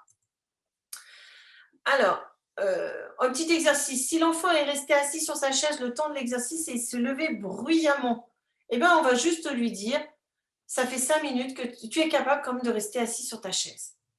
Et vous verrez que quand il est debout en train de faire du bruit, il y a beaucoup de chances pour qu'il se rassoie. Essayez, faites le test demain matin. Il a levé la main, mais il a pris la parole avant d'être autorisé. Lui dire, j'ai vu que tu avais fait un effort, tu as levé ta main. La prochaine fois, tu vas attendre que je te donne la parole. Et voilà, on est factuel, on est précis. Il a donné un coup à son voisin en voulant lui prêter un livre. Bah, j'ai vu que tu avais envie de rendre service. La prochaine fois, essaye de faire un peu plus doucement pour ne pas lui taper la tête. Il a fait un exercice sur les 5 demandés. Tu es capable de te concentrer sur cet exercice et tu l'as réussi, je te laisse poursuivre les autres. Alors là, je vous ai mis les réponses, je vous les ai données à l'oral, mais on peut dire aussi tu fais preuve de générosité, vous pouvez rajouter tous ces adjectifs qualificatifs. Alors, je vois qu'il y a encore il y a des chats, alors je ne les lis pas pour le moment, mais continuez de donner votre avis sur tout ce qui se passe hein, ce soir. Continuez, détendez-vous, on est bien, on est ensemble, respirez, buvez un verre d'eau, prenez soin de vous parce que ça fait du bien en tant qu'enseignant, on ne nous le dit pas assez et en général, on ne vous fait pas de retour très positif, on vous dit toujours ce qui ne va pas à vous aussi. Donc moi, ce soir, je voudrais aussi que les compliments, vous les donniez à vous en vous disant que vous êtes aussi un enseignant qui est assuré, qui est capable d'être multifonction, parce qu'on sait qu'un enseignant, c'est multifonction. Et reconnaissez-vous ce soir, avant d'aller vous coucher, tout ce que vous avez réussi aujourd'hui, tout ce que vous avez mis en place dans vos classes, tout ce que vous avez su faire, au lieu de toujours focaliser sur ce que l'on ne sait pas faire. Contentez-vous, complimentez-vous aussi, parce que ça fait du bien de se sentir bien dans son poste. On va essayer de voir comment on formule les consignes puisque leur cerveau, on a vu que dans les fonctions exécutives, ne comprenait pas les consignes. Donc, je vais vous montrer comment on va parler à un enfant TDAH. On va réduire le nombre de consignes qu'on va faire, une à la fois. Ça, c'est un gros exercice, mais il vaut mieux lui dire une chose à la fois. On va établir des priorités. Qu'est-ce qu'il va falloir faire en premier, en deuxième et en troisième? Alors, soit on lui écrit 1, 2, 3 au tableau, soit on réécrit les 2 consignes au tableau, c'est-à-dire qu'on n'est pas obligé de répéter à tout va les consignes, et on va lui demander s'il est capable de suivre la consigne. Alors, ça peut se faire facilement. Hein. Moi, j'avais des enfants comme ça. Quand on tourne dans la classe, on peut aller 2 secondes leur demander « Est-ce que tu as compris ? Est-ce que tu sais faire ?» Voilà, ça prend 2 secondes. Au moment de l'exercice, quand tout le monde est en train de plancher sur sa feuille d'exercice, sur son cahier, eh bien, vous allez discrètement le voir et vous lui demandez s'il a compris. Et s'il vous fait un petit pouce levé, c'est qu'il a compris. Alors, il faut être sûr de son intention quand on demande quelque chose à un enfant TDAH, surtout s'il a un trouble de l'opposition et de la provocation, parce qu'il ne va pas vous écouter sinon. Donc vous, il faut que dans votre posture, il sente que vous êtes à l'aise, que vous êtes souriant, que vous avez un regard droit, et que vous êtes prête voilà, à être sûr qu'il va comprendre et qu'il va vous suivre. Ensuite, je vous propose aussi dans un premier temps au moins de vous déplacer vers lui et d'attendre qu'il vous regarde. S'il vous regarde, s'il prête attention à ce que vous dites, à ce moment-là, vous savez qu'il va mieux capter l'information, mieux capter la consigne. Donc, on va essayer de le mettre aussi devant cet enfant-là. C'est pas facile de faire un plan de classe, mais plus il sera proche de vous, plus vous pourrez vous mettre devant et le regarder dans les yeux. On va privilégier les formulations positives. Reste assis, parle doucement, chuchote, lève le doigt, attends ton tour. Alors tout ça, c'est parce que le cerveau ne comprend pas la négation. Je ne sais pas si vous voulez faire un petit jeu, mais est-ce que vous avez quelque chose devant vous? Ne serait-ce que, je ne sais pas, moi j'ai un stylo. Je vais vous demander de regarder un objet devant vous. Alors moi je regarde mon stylo. Et pendant quelques secondes, d'essayer de ne plus penser à cet objet.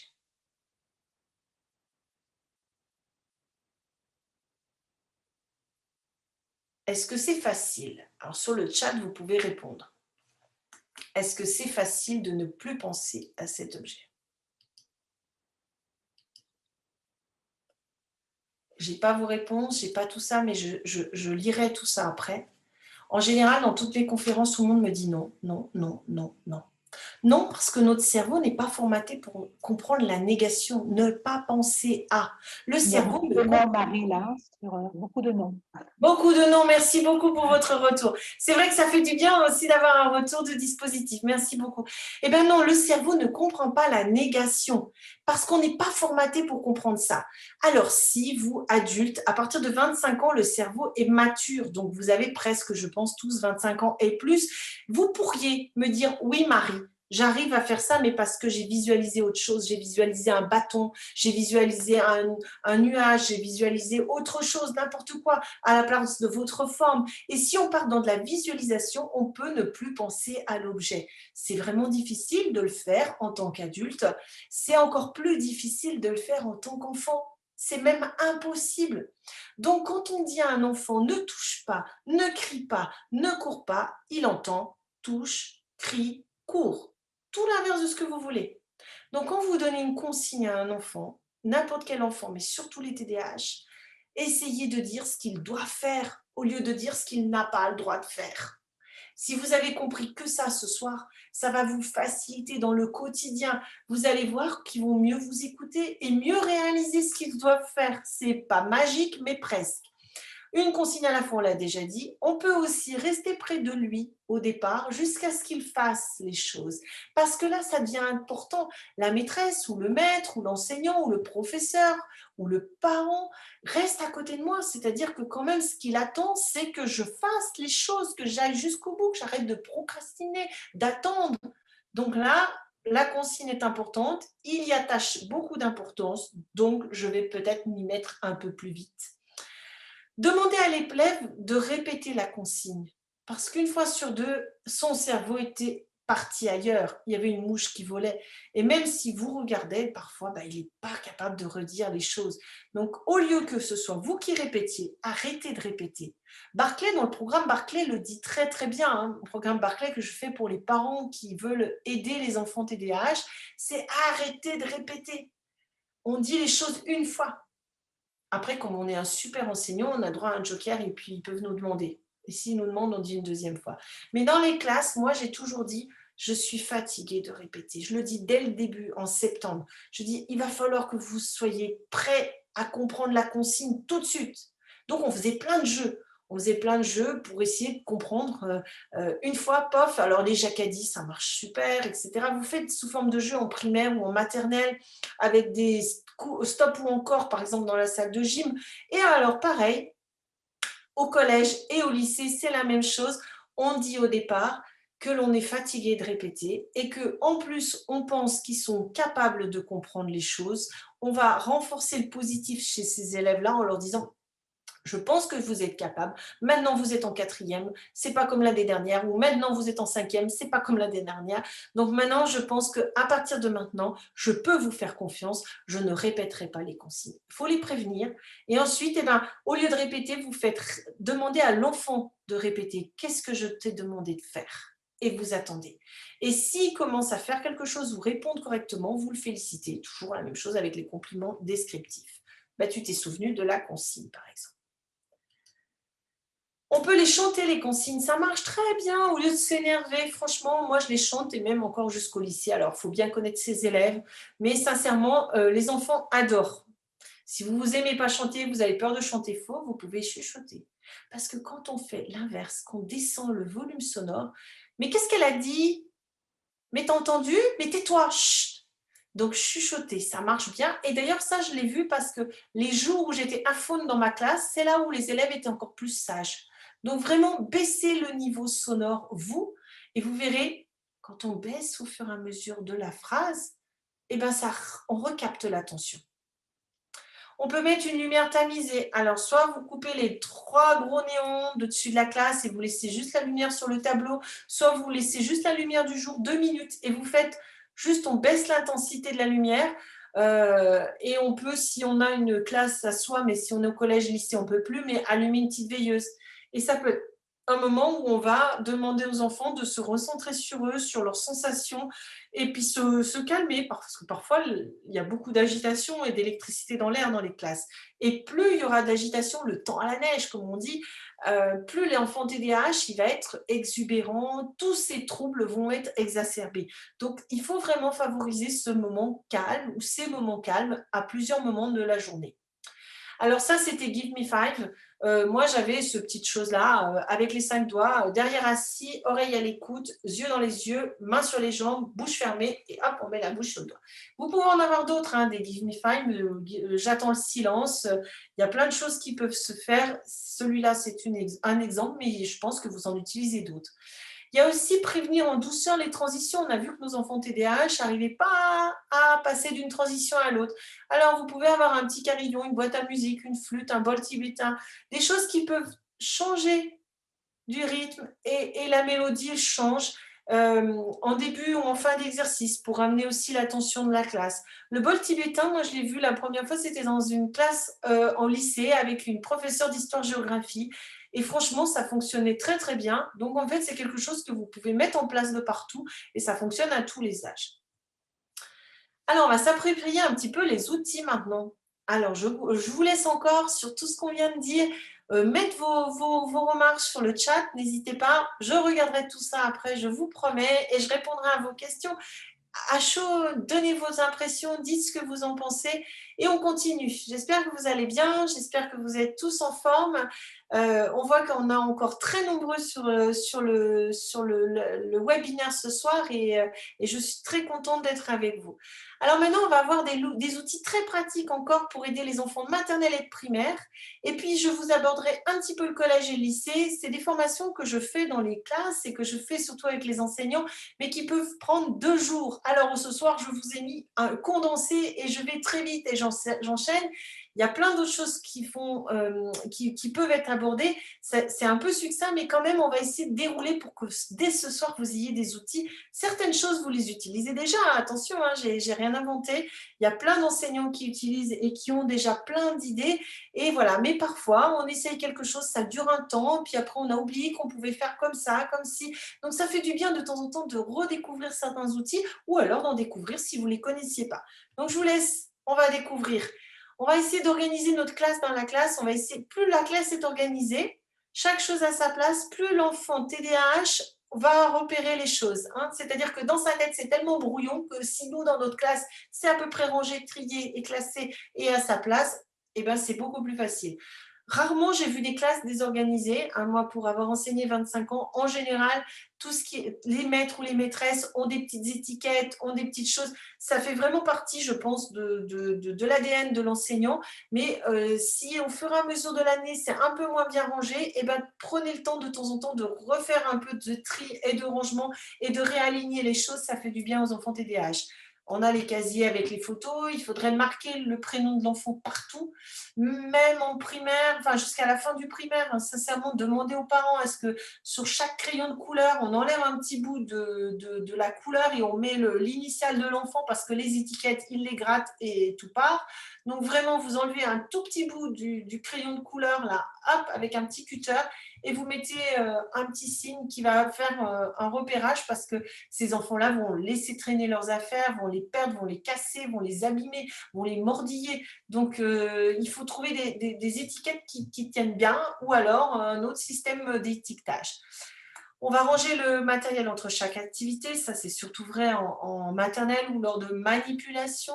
On va organiser les plans, les cours. Alors là, c'est pour les peut-être un peu plus grands en numérotant les feuilles parce que sinon, c'est pas gagne. Ils vont perdre la 1, la 4, la 3, etc. Et le collage dans les cahiers, c'est juste n'importe quoi. Hein. Apprendre à un enfant de TDAH à coller les feuilles dans l'ordre, déjà, il va sauter des pages, il va revenir en arrière, etc. Donc, suivre un ordre dans un cahier, c'est vraiment, ça peut demander beaucoup d'énergie. On va écrire un plan, par exemple, pour les aider, surtout au collège et au lycée, c'est-à-dire on va avoir ça, ça, ça, ça, ça. Aujourd'hui, on va aborder telle notion et puis on va aller de là à là pour qu'on essaye de structurer aussi au niveau de leur cerveau au départ avant de débuter. Puis à la fin, on reviendra sur le plan en disant on a vu un, là, là, là, là. En général, on le fait. On fait tous un plan, on fait tous notre cahier journal, on fait tous ça, mais par contre, on ne le dit pas forcément aux enfants. Et les enfants TDAH, ils en ont besoin. Ils ont besoin d'avoir une structure et au moins qu'on leur dise à un moment donné. Et puis, on va mettre en place des automatismes, des routines et des rituels. Plus il y aura des routines et des rituels, plus ils seront sécurisés et plus ils vont suivre les choses et ça va devenir des habitudes. Donc vraiment, n'hésitez pas à mettre en place des routines et que ça soit toujours les mêmes. Vous savez que les adultes, on déteste les routines, les enfants adorent ça, hein. Pourquoi? Parce que je fais une petite aparté, mais si vous avez des enfants vous-même, pour combien de parents m'ont dit, mais moi je lis tous les soirs la même histoire. C'est bien que les enfants aiment la routine. Ils aiment être rassurés par quelque chose qui est identique tous les jours. Donc n'hésitez pas dans nos classes. On peut mettre de la routine en place, ça fonctionne et les rituels, ils adorent. Alors, on peut aussi clairer des cloisons. Alors là, j'ai mis une cloison en bois comme ça. Alors, pas réservé forcément au TDAH, il ne faut pas forcément les stigmatiser, mais vous pouvez créer ça, un outil comme ça qui cache. Alors, soit c'est des gros classeurs entre les enfants, etc. Vous trouvez des systèmes D hein, si vous n'avez pas ça. Mais pourquoi pas ne pas avoir un ou deux casiers comme ça au fond de la classe et tous les enfants qui en ont besoin pour se mettre dans une bulle de concentration, eh ben, ils pourraient le prendre et se dire je m'isole temporairement pour pouvoir faire mon devoir, pour pouvoir mieux réussir. Il faut que ce soit l'enfant qui soit volontaire, hein. Il ne faut pas lui plaquer ça comme une punition. On va essayer d'éliminer tous les distracteurs visuels, c'est-à-dire que pour nos enfants TDAH, il faut enlever des affichages. Alors je parle en tant que maîtresse de maternelle. J'ai été longtemps maîtresse de maternelle et j'ai eu beaucoup d'affichage dans mes classes, avec beaucoup de couleurs parce que j'adorais ça, etc. Et quand j'ai compris que nos enfants TDAH se laissaient distraire partout, eh ben, je me suis dit qu'il fallait revenir à des affichages moindres parce que trop de stimulation, on ne sait plus quoi faire et il n'y a aucune information prioritaire. Toutes les informations sont prioritaires pour ces enfants-là. Donc, enlever des affichages ou alors faites-les tourner. Il faut falloir les enlever et les faire tourner. Alors, je pensais qu'il y avait une slide là-dessus. Elle doit arriver plus tard. Il y a le casque anti-bruit. Ça, vous pouvez en mettre quelques-uns aussi au fond de la classe et les enfants qui le souhaitent peuvent les utiliser. Alors, je sais qu'on est en période Covid et que vous n'avez plus le droit, etc. Mais ça pourrait se faire pour après quand on va retrouver j'espère, la vie d'avant. Donc vraiment, les pauses sensorielles, elles sont très importantes chez ces enfants-là. Alors soit un enfant TDAH ou même tout enfant qui a un problème d'attention peut en avoir un dans son sac, hein, et ça pourrait être le sien. Je pense qu'il y a une majorité de parents qui sont prêts à vous aider pour que leurs enfants réussissent. Donc si vous dites à votre réunion de parents, ben moi je tolère le casque anti-bruit. D'ailleurs, ces casques anti-bruit sont utilisés en fac de médecine, donc c'est quelque chose qui est utilisé avec les étudiants jusqu'à bien plus grand, enfin bien plus grand. Donc pourquoi ne pas les mettre en place avec les plus petits? Il y a énormément de choses enfin des petits casques anti-bruit qui sont vendus aussi pour les enfants. Donc en fait, ça va réduire le stress lié au bruit et réduire aussi tous les stimuli qu'ils vont entendre à droite et à gauche, toutes les distractions. Alors voilà, c'était ça. Où est écrit la date en maternelle? Vous voyez, ça c'est une salle de classe qui typiquement aurait pu être ma classe avec beaucoup de choses. Et finalement, bah là, c'est compliqué de trouver la date. Alors on la trouve, hein, puisqu'on est adulte et qu'on sait lire, mais c'est compliqué pour un enfant TDAH qui va d'abord regarder les étiquettes, regarder les jolis dessins qu'on a affichés, peut-être regarder la chaise de la maîtresse ou du maître, et puis regarder les étiquettes qui est absent, qui est dans le groupe bleu, qui est dans le groupe rouge, avant de trouver la date, hein. Donc vraiment, vous avez, n'hésitez pas à épurer, à enlever, à trier les choses qui sont un peu plus anciennes. Alors, des exemples, il y en a plein. On peut utiliser un paperboard parce que du coup, le paperboard, eh ben, on va enlever les informations, on va les jeter au fur et à mesure ou on va les tourner, d'accord? On va tourner les choses. On va utiliser aussi tout ce qui est poster et monter, c'est-à-dire qu'on va enlever, reprendre, etc. Ou alors autrefois, on avait des tableaux qui se fermaient et qui s'ouvraient. Et ça permettait à l'enfant de découvrir quelque chose et puis on refermait l'information. Pour la date, inutile de laisser visible les 7 jours de la semaine. Alors, je sais qu'en maternelle, on fait les 7 jours de la semaine, mais on peut aussi, après, quand ils commencent à les connaître, les enlever et dire ben, à l'enfant quel est le jour aujourd'hui et puis on n'affiche plus que le jour. Pareil, un alphabet, eh ben, vous avez aussi des fois des enseignants qui font des sous-mains qui sont plastifiés, où dedans, il y a l'alphabet, il y a une frise numérique, il y a peut-être quelque chose en conjugaison ou alors une formule de mathématiques. Et ce sous-main, eh ben, n'hésitez pas de temps en temps à le tourner du côté blanc.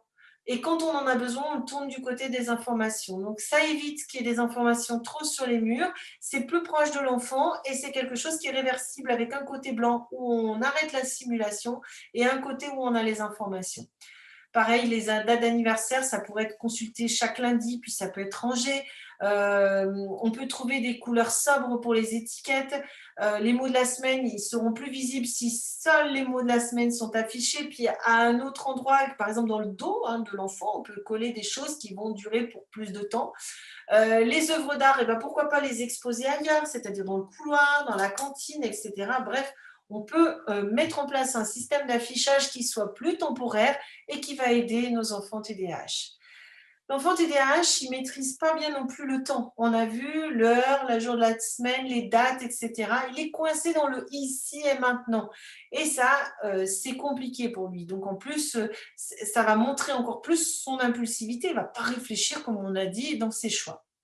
Alors, vous avez déjà peut-être tous utilisé des repères temporels, notamment le time timer, qui visualise le temps qu'il me reste, avec la possibilité de l'avoir aussi maintenant sur des applications, sur les TBI, vous avez des choses qui fonctionnent aussi là-dessus. Le time timer, vous pouvez l'utiliser en classe. Il y a aussi d'autres time trackers qui existent, alors avec couleur rouge, orange et verte, et ça fait une sonnerie quand ça s'arrête.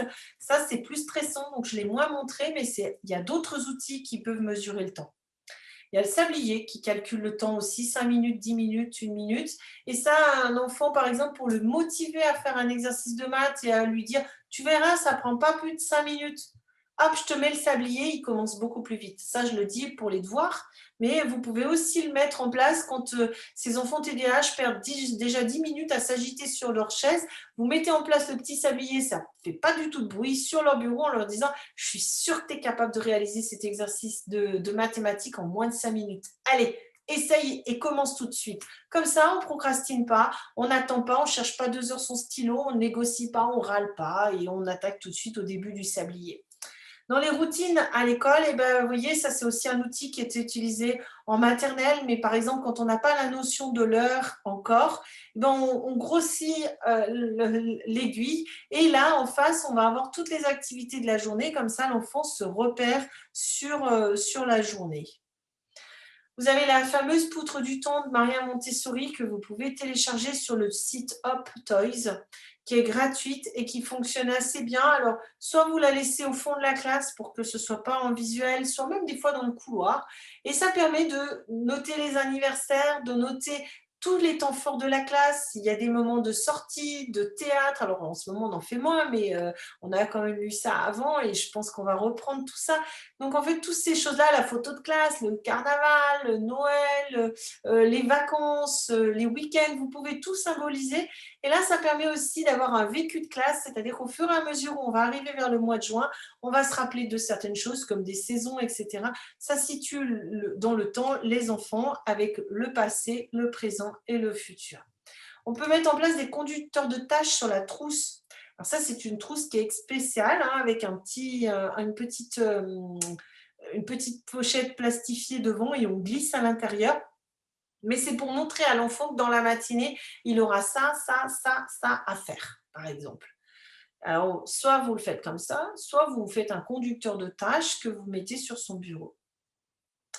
Alors, la concentration dans la classe, on va favoriser l'ambiance calme, ça c'est facile à dire, plus difficile à faire, surtout si on en a plusieurs qui sont agités. Mais sachez que plus l'ambiance est bruyante et plus les enfants TDAH ont des troubles qui seront forts exacerbés. On va essayer éviter de parler pendant les exercices. Parce que quand vous donnez un exercice, l'enfant TDAH, il va vite en sortir s'il entend une parole. Donc, si un autre enfant vous parle, à ce moment-là, déplacez-vous, allez chuchoter vers l'enfant pour ne pas répondre trop fort à quelque chose. On va essayer de placer cet élève dans une place stratégique, c'est-à-dire on avait dit un peu face à nous, et on va essayer d'éviter les éléments perturbateurs tout autour du bureau, c'est-à-dire qu'on va essayer d'enlever des gadgets et autres, et ça je vais vous montrer le bureau épuré, comment on pourrait le faire. Il faudrait aussi avoir toujours un matériel de dépannage avec ces enfants-là, une double trousse que vous gardez dans votre bureau, surtout en primaire. Ça, c'est indispensable parce que combien vont perdre quelque chose, le bouchon de la colle et le lendemain la colle elle ne colle plus puisqu'elle est sèche, ou alors les stylos qui vont être mordillés, perdus, le compas qui va être tordu, cassé, le rapporteur aussi cassé, donc une double trousse. Il faut varier les activités où on alterne concentration, manipulation avec des pauses. Il faut faire des étirements, il faut bouger. Ça, on va en voir après avec les plus grands. Mais quand il n'y a plus d'attention dans la classe, sincèrement, faites des jeux où on tape dans les mains, où on bouge, on fait un peu de gymnastique. Même avec mes lycéens, je fais de la gymnastique. Je leur demande de remuer les épaules, de remuer les mains, de bouger comme ça, de bouger la tête, de retourner la tête. Même vous, là, faites-le, ça va vous faire du bien. Vous êtes devant moi, vous êtes très concentré après une journée de travail ou avec, même si c'était mercredi, peut-être pas de travail, mais vous avez certainement eu beaucoup de choses à faire aujourd'hui. Prenez soin de vous, massez-vous, ça fait du bien. Et bien ça, quand on fait ça, vous allez voir, vous allez vous concentrer davantage après sur ma conférence encore. On demande de répéter les consignes, les choses importantes, ça on l'a déjà dit, on peut le réexpliquer individuellement. Alors, où le placer? À côté d'un enfant calme, si c'est possible, c'est toujours facile à dire. Et au bout d'un moment, on manque d'enfants calmes, mais quand même, on va essayer, eux, de les mettre soit sur le bureau un petit peu isolé, soit pas trop loin de vous, etc. Je dis souvent, moi, pour ces enfants-là, un bureau, un stylo. Plus il y aura des choses sur la table et pire ce sera. S'il y a une trousse avec tous les gadgets et en plus s'ils ont une bouteille d'eau, alors la bouteille d'eau je la permettais mais dans le sac comme ça ils buvaient, ils la reposaient dans le sac et un bureau, un stylo, enfin un stylo puis un cahier ou la feuille d'exercice, hein, et ben ça vraiment ça va limiter. Si vous avez une classe un peu trop bruyante, moi, je sais que quand j'interviens de temps en temps pour des choses dans des classes, eh ben, quand je vois toutes ces trousses qui, potentiellement, au bout de 5 minutes, il y a quelques enfants qui vont faire du bruit dedans la trousse, je demande de mettre les trousses dans les bureaux, eh ben, j'ai un silence qui s'installe automatiquement. C'est vraiment bête, hein, mais essayez le bureau, le stylo, comme je dis, c'est-à-dire vraiment, et après vous attirez l'attention, vous demandez à ce que tout le monde vous regarde et ça va bien mieux. Alors, pour se concentrer, il y a plein de jeux, vous en connaissez plein. J'en ai mis un là, de discrimination, de choses comme ça, mais je sais que vous en connaissez plein. Au fond de la classe, un enfant TDAH, quand il a terminé, pourquoi il n'aurait pas des exercices pour améliorer sa concentration, des jeux, au lieu de donner des fiches supplémentaires où il ne va pas réussir, où il ne va pas être motivé, où il va faire n'importe quoi. Sincèrement, développer son attention, sa concentration avec ce genre de cherche et trouve. Donc là, on a l'œil de lynx, mais il y en a plein d'autres, hein. Il y a plein de Où est Charlie et compagnie. Mettez deux, trois livres, deux, trois choses qui vont permettre de se concentrer. Et ça va être aussi important pour travailler la discrimination visuelle. Donc, vous ne perdez rien à mettre un jeu comme ça. Attention, c'est important. Alors ça, c'est quelque chose, chaque année, j'en avais un en primaire et en maternelle aussi. C'était un petit slogan que je donnais à mes élèves pour recapter l'attention du groupe. Par exemple, avant d'utiliser, de dire quelque chose qui était important ou alors parce qu'il y avait trop de brouhaha et plus personne m'écoutait, etc. Donc, il y avait le Mona. Alors, quand je disais Mona, tout le monde criait Lisa. Et hop, il me regardait fixement comme Mona Lisa. Donc, on avait trouvé ces petites astuces. Il y en a d'autres, hein. Il y a 1, 2, 3, regardez-moi. Et les enfants répondent 1, 2, 3, on est prêt pour toi. Zip, zoup, j'ai l'attention du groupe. Zip, zoup et main sur la bouche. Zut, une crevaison, j'ai besoin de votre attention. Les élèves regardent le professeur ou l'enseignant et font pshhh jusqu'au silence. Il y en a plein d'autres. Il y en a sur Internet, vous en trouverez d'autres. Ça, je ne les ai pas inventés non plus. Il y en a plein, plein d'autres. Mais je sais que j'utilisais un petit slogan chaque année qui fonctionnait bien. Au bout d'un moment, les enfants, ils les adorent, mais nous, on en a marre. Donc, en fait, changer chaque année. Là, vous avez déjà 1, 2, 3, à peu près 4 ans, là. Hein. Vous savez, dans le côté positif, tout ce qu'on peut améliorer pour améliorer l'attention. Eh bien, vous savez, dans le contrat de comportement, vous pouvez mettre en place ce genre de petit tableau. Je viens de terminer ce que j'ai commencé. C'est l'enfant qui va s'auto-évaluer, qui cocher les choses dans la journée. Ça, c'est du renforcement, du feedback positif. Vous n'avez même pas besoin de faire grand-chose. Il va se complimenter lui-même quand il va réussir à écouter une consigne jusqu'au bout, à se mettre tout de suite au travail sans râler, à noter tout ce qu'il doit faire sans rien oublier, à noter tous ses devoirs par exemple, à se dire qu'il ne s'est pas découragé. Bref, tous ces compliments que vous pourriez faire à l'oral, finalement, vous les avez écrits dans une petite fiche et vous pouvez lui dire aujourd'hui, on va faire ensemble un petit jeu, un petit défi. J'aimerais que tu coches le plus possible de cases sur tout ça. Allez, dès que tu en as une, tu me montreras et moi, je serai contente parce que tu auras fait attention à quelque chose sur ça. Donc là, il faut que l'enfant sache lire quand même déjà, mais dans la journée, il s'auto-évalue sur du positif et ça peut l'aider à faire plus attention. L'hyperactivité. Demandez d'écrire et d'effacer le tableau. Quand il a besoin de bouger, il peut passer à table. Il peut pas passer à table, il peut passer au tableau. Il peut distribuer les feuilles, il peut faire le facteur, vous pouvez l'autoriser à aller aux toilettes un peu plus dans la cour ou dans le couloir. Alors, je sais qu'il faut toujours qu'on les ait sous les yeux, donc ça c'est à voir si vous avez la possibilité d'avoir une classe avec une vision jusqu'aux toilettes, bref, mais pourquoi pas lui autoriser aussi à bouger un petit peu entre les activités parce qu'il a les petites jambes qui ont besoin, il a tout son corps qui a besoin de bouger. C'est un enfant qui, s'il a l'autorisation de bouger, sera beaucoup plus attentif après et sera plus concentré sur ses activités. On va favoriser de la manipulation, on va favoriser des interactions avec les autres. On va essayer aussi, on peut le toucher pour le calmer. Alors, je sais qu'on ne peut pas toujours, en ce moment, il y en a plein de mesures de distanciation, etc. Mais si vous pouvez à d'autres moments, moi, je sais que de temps en temps, alors je ne le fais plus arriver chez les grands, mais jusqu'en cycle 2, sincèrement, vous venez et vous posez votre main sur sa main, votre main sur son épaule, et bien, ça fait du bien, ça calme. On peut rester près de lui, on peut faire des jeux de rythme ou des cop songs. Vous savez, le cop song, c'est que vous avez des petits gobelets dans la classe et en fait, vous avez tout un jeu de rythme où on tape dans les mains, ça apporte un rythme, une dynamique, ça casse notre ambiance de classe et puis en plus, c'est mélodieux. Donc, si vous avez un peu le sens du rythme, il y a beaucoup, beaucoup de cop songs qui sont proposés en vidéo sur YouTube pour les enseignants. Donc, n'hésitez pas à suivre, à avoir une petite progression parce qu'au début, les premiers exercices sont très simples. On tape le verre, on le retourne, on tape le verre, on le retourne. Puis après, on tape le verre, on tape dans les mains, on retourne, etc. Et on peut même mettre de la chanson par-dessus. C'est vraiment très sympa. On va essayer de maîtriser ce bouger. Alors, il y a les ballons sièges. Vous avez peut-être mis en place ça déjà dans vos classes. Moi, je préconise, vous avez vu sur la photo, un espèce de cercle en bas quand même pour pas qu'il roule et qu'il débaroule. Donc voilà, mais en fait, quand l'enfant TDAH bouge un petit peu comme ça permet à son cerveau de se fixer sur une tâche. Donc, de rétablir un équilibre, va l'aider à être plus concentré, quoi qu'on en dise. Donc, n'hésitez pas à investir si vous avez du budget là-dedans. Je sais qu'on n'en a pas toujours du budget, qu'on n'est pas toujours très fortuné dans nos classes, mais essayez avec voyez si ça fonctionne, etc. Alors, si on n'a vraiment pas de budget, on peut prendre une chambre à air et mettre entre les pieds de la chaise un élastique ou un tendeur bien fixé. Et l'enfant va juste pousser avec ses pieds sur le tendeur. Vous pouvez au pied de la chaise aussi mettre 4 balles de tennis que vous aurez ouvertes pour faire moins de bruit quand il va se déplacer. Mais ça va lui permettre de gigoter ses jambes.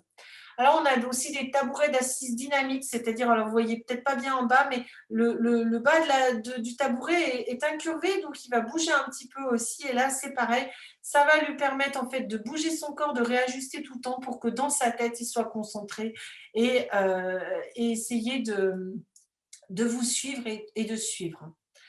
Alors, pareil, si vous n'avez pas tout ça, vous pouvez juste asseoir l'enfant et lui demander de lever les talons et de les reposer plusieurs fois. Donc, ça fait un exercice qui ne s'entend pas en général et qui permet à l'enfant TDAH d'être concentré et avec vous.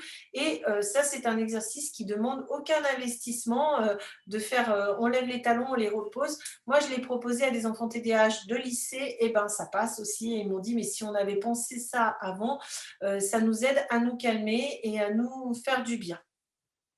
Le coussin, il est rempli d'air, il peut se poser sur une chaise, il est beaucoup moins cher qu'un ballon, etc. Moi, je le propose ici, sincèrement, juste en tant qu'enseignante. Moi, j'ai jamais vu l'effet positif de ce coussin. Après, il y en a peut-être qui ont vu des effets positifs, mais comme tous les outils que je dis ce soir, il y a des choses qui vont convenir à certains, d'autres pas. Donc, à tester si vous pensez que c'est bien. Si vous pensez qu'au contraire, ça vous apporte rien, voilà. Moi, je le mets quand même parce qu'il y a des enseignants qui m'ont dit: «Ah si, si, c'était génial». Voilà, moi personnellement, je ne sais pas pourquoi ça n'a pas marché. Mais bon, peut-être que je l'ai mal proposé, mal fait. Mais c'est vraiment pareil, le même système, des micro-mouvements qui vont permettre de bouger tout en étant moins bougeon et plus silencieux en classe. Si on n'a pas tout ça aussi, alors comme on avait fait avec les talons, vous pouvez faire juste, on apprend à tourner les pouces, à se tourner les pouces comme ça. Et bien sincèrement, ça fonctionne et ça permet de bouger, mais sans se faire trop remarquer. Pareil, dans ce genre de comportement, au collège, j'avais un enfant TDAH et je lui ai dit: «Écoute, dis-moi ce qui pourrait t'aider à calmer ton hyperactivité et ton envie de bouger». Et je lui ai dit: «Si j'arrive à t'aider, demain je fais». Alors il est allé chercher chez lui et le lendemain, il m'a dit: «Moi, ce qui pourrait me calmer, c'est de découper». Et ben, je suis allée en salle des professeurs et bien avant le tri, puisque c'était, heu est-ce que vous êtes là encore? Est-ce que vous êtes encore là? Parce que je n'ai heu, plus personne. Oui, vous êtes là? Bon, parce que je sais plus, j'ai pas l'association. Donc si vous mettez super, ouf! Alors, ah ben, c'est bien. Alors du coup, si vous êtes là, je continue. J'ai eu trop peur de vous avoir tous perdus. Oh là là là là. OK, quoi? Bon, on se connaît pas, j'étais déjà très attachée à vous, hein. Bon, je vous ai, c'est très bien. Super, je suis contente. Heureusement que le chat est là parce qu'il ne reste plus que ça. C'est terrible, c'est tellement déroutant d'être derrière un ordinateur et de ne pas sentir le nombre qu'on est ce soir. Mais je suis très contente d'être avec vous et de voir en plus que j'ai des retours passionnants. Donc, on continue, c'est très intéressant. Je disais que voilà, cet enfant découpait et il a découpé toute la journée. Et en fait, eh ben, il a été tellement attentif qu'il a augmenté ses performances scolaires, comme je dis, ses résultats scolaires. Donc, on continue. La balle anti-stress, vous pouvez demander à ce qu'ils en aient. Si jamais ils n'ont pas, vous savez, ne serait-ce que le chouchou que l'on tire, etc., ou la pâte à fixe, etc., ou le trombone qu'on entortille dans tous les sens, on peut trouver des choses. Il y a des stylos qui existent, qui ont des vis sans fin. Ça ne fait pas de bruit. Et en fait, vous avez le stylo à visser, à dévisser en permanence. Vous pouvez leur demander d'aller aussi sur le site UpToys et d'investir là-dedans aux parents. Ils sont prêts, les parents, hein. Franchement, si vous pouvez avoir la paix 2 minutes et l'enfant canalisé, ils sont prêts à investir. Donc, n'hésitez pas à demander à ces petits fidgets et de voir si ça peut fonctionner. L'enfant TDAH, en général, il a envie de mâchouiller. Alors, il va mâchouiller ses manches, il va mâchouiller son col, il va mâchouiller ses stylos. Et combien d'enseignants n'ont pas eu le fameux bic avec de l'encre de partout? Donc, il y a des capuchons de stylos qui existent qui vont faire que l'enfant peut mâchouiller sans en mettre de partout. Il y a des colliers qui vont aider à mâchouiller. Donc, voilà, le trouble, il faut l'aider, il faut l'accompagner. On peut lui demander avec un plus grand de gribouiller sur des petits carreaux, de griffonner la page de brouillon. Combien de fois vous avez, vous, été au téléphone à faire des petites flèches, à suivre des petits carreaux, etc. et à vous concentrer sur la conversation de téléphone? Eh bien, sachez que quand on gribouille comme ça et quand on fait des petits dessins, ça aide le cerveau à écouter et à se canaliser. Donc, nos enfants TDAH, on peut l'utiliser. Ils ont le droit d'avoir une feuille de brouillon pour griffonner, pour gribouiller, parce que quand ils vont faire ces petits gestes automatiques, eh ben, ils vont avoir une oreille beaucoup plus attentive. Donc, il y a des enfants TDAH qui dessinent et qui peuvent même faire des jolies caricatures de leurs professeurs, hein. Franchement, n'hésitez pas à demander parce que c'est très drôle. Ils nous voient aussi de drôles de manière. On peut leur demander des missions.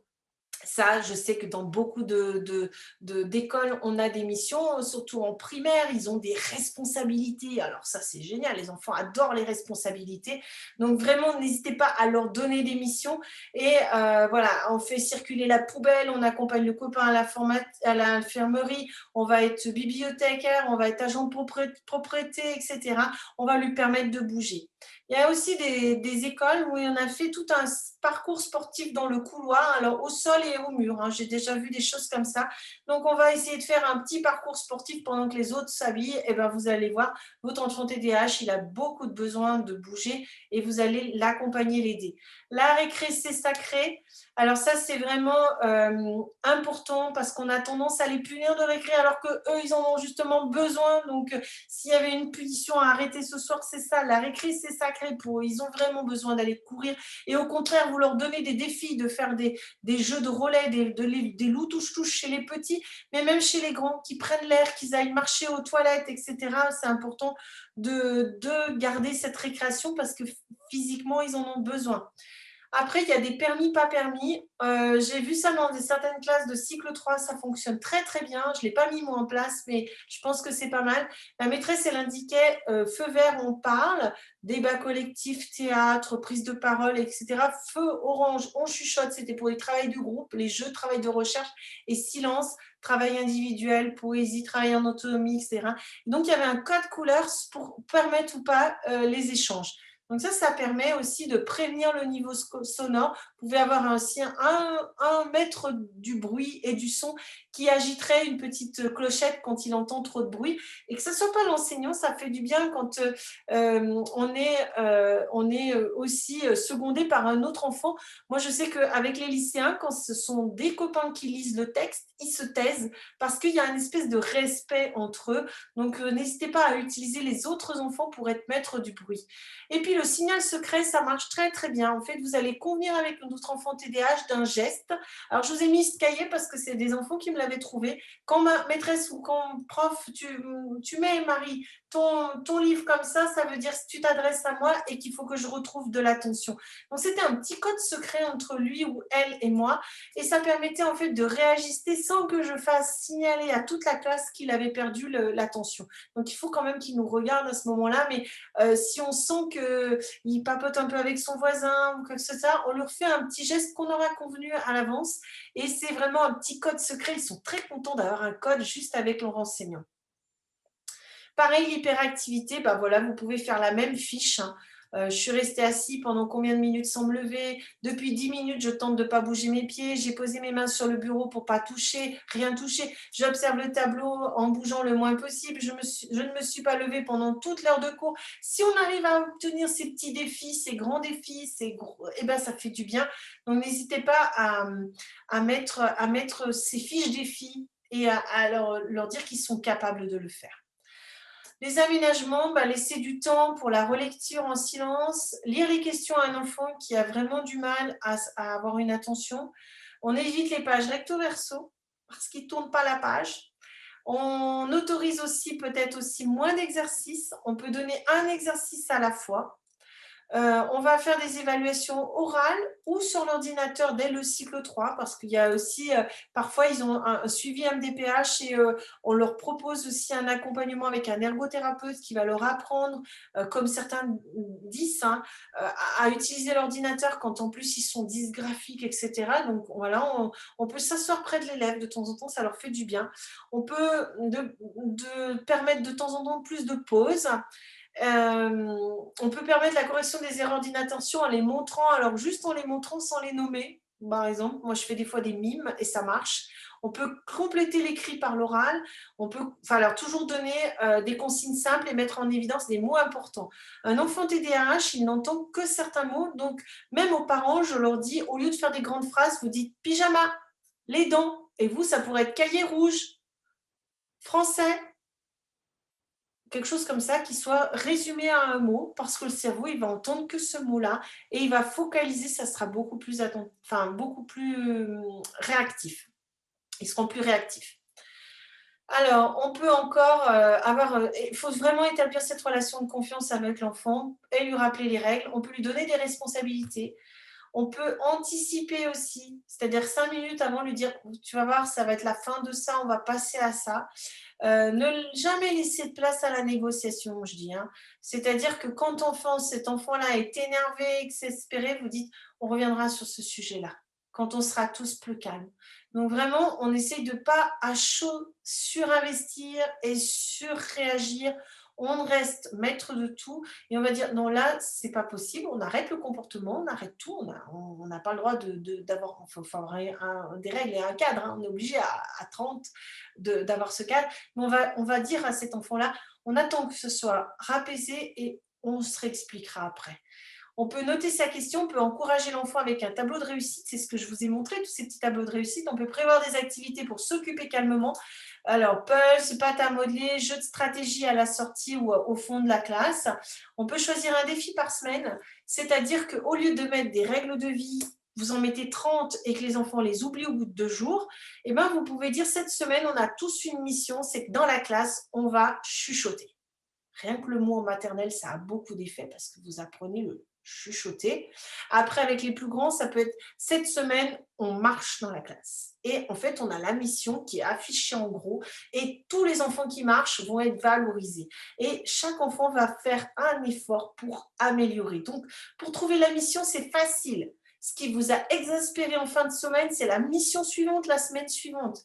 C'est-à-dire que vraiment, vous allez avoir une mission par semaine, un effort important qui va, peut-être si vous voulez, vous le faites 2 semaines, mais qui va rentrer dans des habitudes. Et quand on dit habitude, on dit règle de vie respectée. Donc n'hésitez pas à faire remarquer quand ils réussissent. Pour gérer le stress, apaiser les émotions, eh ben, il y a tout ce qui est cohérence cardiaque. Alors, je vais avancer un peu plus vite parce que je vois que l'heure tourne. La cohérence cardiaque pour les enfants, c'est quand on inspire et on souffle. Et on peut utiliser ses doigts. On inspire, on monte, on souffle, on descend. Et là, on gère le stress, on gère toutes ces émotions. On a des boîtes à calme avec plein de jeux que l'on peut mettre dans le fond de la classe et avec plein de choses pour se calmer. Il y a des choses lumineuses, il y a des fameuses vous savez, boîte à neige là. On peut avoir un endroit, un sas de décompression, une espèce de petite tente où on peut, voilà, ou une petite table de calme. Et là, pareil, on va essayer de mettre les efforts pour améliorer l'impulsivité, pour attendre son tour. La liste d'outils pour les collégiens et les lycéens, alors c'est plus court. Souvent, les enfants TDAH, ils disent qu'ils y arrivaient globalement en primaire et qu'au collège, eh ben, ça a été difficile et il y a eu une rupture et que là, c'était compliqué, que leur comportement dérangeait encore les autres et au lycée, même chaos, ils ont fini par avoir le bac parfois où ils sont arrivés avant à s'arrêter, mais ça a été très compliqué. Donc avec eux, il faut viser le succès, comme je dis. Il faut développer tout ce qui est habileté sociale. Il existe des jeux de rôle, il existe des jeux de théâtre, il existe des mimes, il existe plein de choses pour développer tout ça. Ce sont des formations que je mets en place dans les établissements scolaires et ça aide à une cohérence de groupe, une cohésion de groupe, à ce que les enfants s'écoutent, à ce que les enfants comprennent la critique, à comprendre tout ce qui est négatif, positif, etc. On gère mieux les émotions, le stress, les peurs et les blocages. Alors ça, je vais vous montrer les outils et augmenter la confiance en soi. Donc pour les habiletés sociales, c'est comprendre les intentions de l'autre, le non-verbal par exemple. On va avoir des jeux pour mieux s'exprimer avec des gestes et des mimes. On va essayer de comprendre l'implicite, comme on disait tout à l'heure, l'humour, les sous-entendus, donc pareil avec des espèces de petites scénettes. On va essayer de résoudre tout ce qui est problèmes sociaux sous forme de jeu. Comment on peut faire pour qu'il y ait une happy end, comme je dis, on change tout pour que ça se termine bien. On va essayer de tisser du lien entre ces enfants, entre tous les enfants, entre le groupe classe. On a aussi des exercices pour les codes de conversation avec respect du tour de parole, l'intérêt de pas couper la parole, de l'intérêt de l'autre, écouter tout ce qui est réciprocité. On va entendre la critique. Est-ce que la critique, elle est fondée ou pas sans se fâcher? Et on peut exprimer un refus, comme je dis, le non diplomatique. Et on va apprendre à dire non sans s'énerver, sans s'opposer. L'émotion, c'est compliqué. Les troubles de l'humeur, c'est très compliqué chez les enfants TDAH. Il y a des colères immenses, puisque tout ça, ça fait partie des fonctions exécutives. Donc, vous avez, quand ça ne va pas, vous pouvez faire une liste d'actions, vous pouvez afficher et lui donner. Donc là, voilà, on peut les faire avec les enfants, on peut les faire, on leur proposer, écouter une musique ou alors faire une promenade, va courir, on va marcher dans la cour de récréation, respire profondément, gribouille, parle à quelqu'un qui t'a confiance, compte jusqu'à 10 ou plus pour te calmer. Voyez ce que vous pouvez mettre en place aussi dans le cadre scolaire, hein. On va transformer le stress en motivation. Alors ça fait partie de plein de modules que l'on fait aussi pour les collégiens, lycéens. C'est préparer son mindset, comme je dis, son mental pour devenir, qu'on arrête avec ces stratégies de je rate tout, je ne suis nulle, etc. Croire vraiment à une réalité positive et mettre en place des visualisations pour réussir. Ensuite, on va se préparer intellectuellement, c'est-à-dire de ne pas faire d'impasse sur les programmes, sur les notions, et on va essayer de consolider les notions sur du long terme. Donc ça, c'est apprendre à apprendre avec de la gestion mentale, avec les intelligences multiples, avec du brain gym, avec plein de choses comme ça qu'on peut mettre en place. On va leur apprendre à procéder par étapes avec des micro-tâches. Je vais vous montrer une slide juste derrière et des objectifs clairs. On peut préparer physiquement avec la respiration, la cohérence cardiaque. Je vous en ai fait avec les bras, mais il y en a plein d'autres. Il y a plein d'applications sur la cohérence cardiaque sur les réseaux ou sur les applications sur les téléphones. On va essayer d'apprendre à dépasser le jugement des autres, hein, trouver ses propres sources de motivation. Je suis quelqu'un de bien, donc j'accepte la critique de l'autre parce que je ne la prends pas pour moi, par exemple, hein. Et on va apprendre à prendre du recul. Et l'échec peut être aussi source d'apprentissage. Donc, quand on est stressé, on peut avoir aussi un petit mémo de comment je fais pour gérer mon stress. Est-ce que je pense à 3 personnes que j'aime? Est-ce que je pleure si c'est besoin? Parce qu'on a le droit de pleurer même au collège et au lycée ou chez soi, etc. On peut bâiller, s'étirer, on peut tracer le signe infini comme ça en permanence, ça calme. Ça calme, c'est du brain gym et ça calme aussi les émotions. On peut souffler dans ses mains, les frotter, malaxer sa balle anti-stress, on l'a déjà dit, boire un verre d'eau.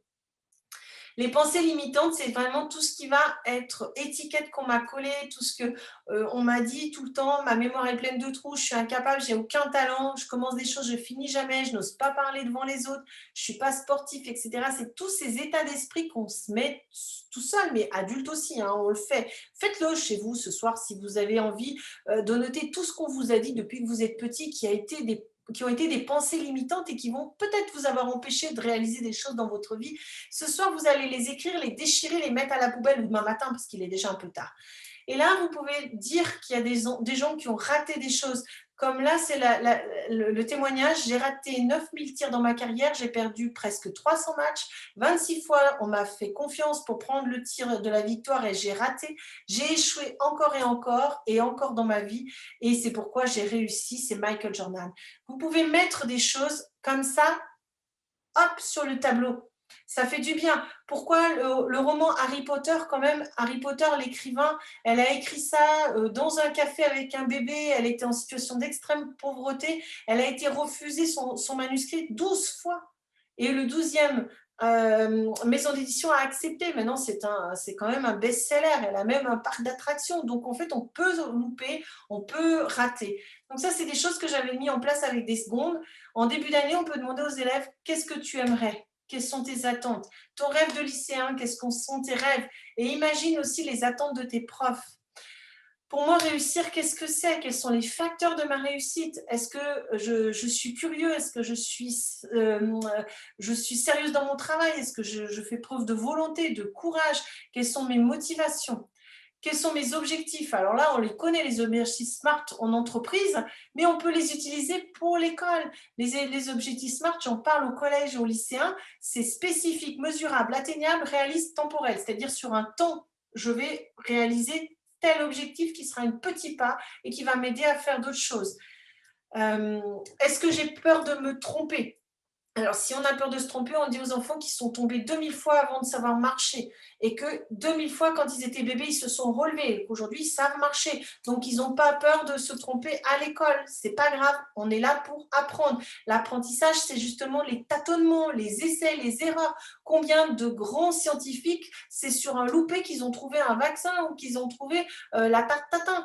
Donc, n'hésitez pas à dire que tout ça, c'est très important. Tout le monde fait des erreurs et c'est pas un drame.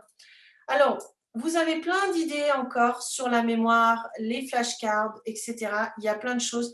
Il y a les intelligences multiples auxquelles vous pouvez être sensibilisé. On n'a pas que les intelligences scolaires, linguistiques et logico-mathématiques. On en a d'autres. C'est Howard Gardner qui les a données. Ça peut être aussi Enfin, intéressez-vous à tout ça parce que vous pouvez mettre en place des choses dans vos classes qui vont aider tous vos élèves à mieux retenir. Alors, les cartes mentales, on en a parlé tout à l'heure avec l'association dispositifs, mais il y en a plein d'autres. Vous apprenez à vos élèves à en faire c'est de plus en plus, hein, dès le cycle 2, voire cycle 3, ça fonctionne bien pour ces petits cerveaux qui passent d'une idée à l'autre, puisque là, c'est structuré, c'est coloré. Il y a aussi des dessins, ça peut aider aux enfants à mieux retenir. Le jeu des post-it, c'est-à-dire qu'on mémorise une information à un endroit, ça c'est quand on est un peu visio-temporel, c'est-à-dire qu'on associe une image à un lieu. Il y a des enfants qui sont logico-mathématiques, donc on fait des schémas, on fait des tableaux, on fait des croquis, donc vraiment utiliser ça, le cours sous forme de texte, et ensuite on peut mettre en place d'autres mémos sous d'autres formes, ça aide au niveau de la mémorisation. On peut apprendre aussi à faire un tableau pour noter les cours, on note le titre en haut, on fait la prise de notes sur le milieu, on met les questions, les incompréhensions dans la marge, et en bas on fait 2 lignes de résumé de cours. Ça, sur chaque cours, ça permet vraiment, quand on relit son cours, d'avoir presque déjà sa fiche de révision avec le résumé du cours en bas. Le Brain Gym, vous pouvez regarder sur Internet, c'est pas reconnu encore officiellement ou pas du tout, même parce qu'on ne sait pas vraiment, il n'y a pas assez d'études. Mais moi, je sais que de faire des exercices de Brain Gym, de boire un verre d'eau et de faire ces exercices entre les activités, ça ramenait à la concentration. L'enfant n'apprend bien que lorsqu'il génère en permanence des hypothèses nouvelles, un élève passif n'apprend guère. Mettez vos élèves plutôt en mouvement. En conclusion, merci beaucoup de votre participation. J'ai été bavarde et j'ai bien avancé, mais j'avais envie de vous donner le maximum ce soir. Je veux vraiment ce soir que vous soyez des enseignants qui croyez en vous, parce que si vous croyez en vous, vous allez croire en tous vos élèves et tous les enfants sont capables de réussir. Il suffit juste de leur dire que ils sont capables de réussir et tout est possible à un enseignant qui croit. Donc vraiment, demain, je veux que vous soyez un enseignant qui croyez en la réussite de vos élèves, qui croyez en vous. Mais ne perdez pas, vous n'aurez pas de remarques positives, ni des parents, ni des collègues, ni rien dessous. C'est vous-même. Faites-vous vous-même vos propres compliments et croyez en vous parce que c'est vous qui pouvez aider tous ces enfants-là. Et moi, je vous souhaite beaucoup de bonheur et beaucoup de réussite dans vos classes.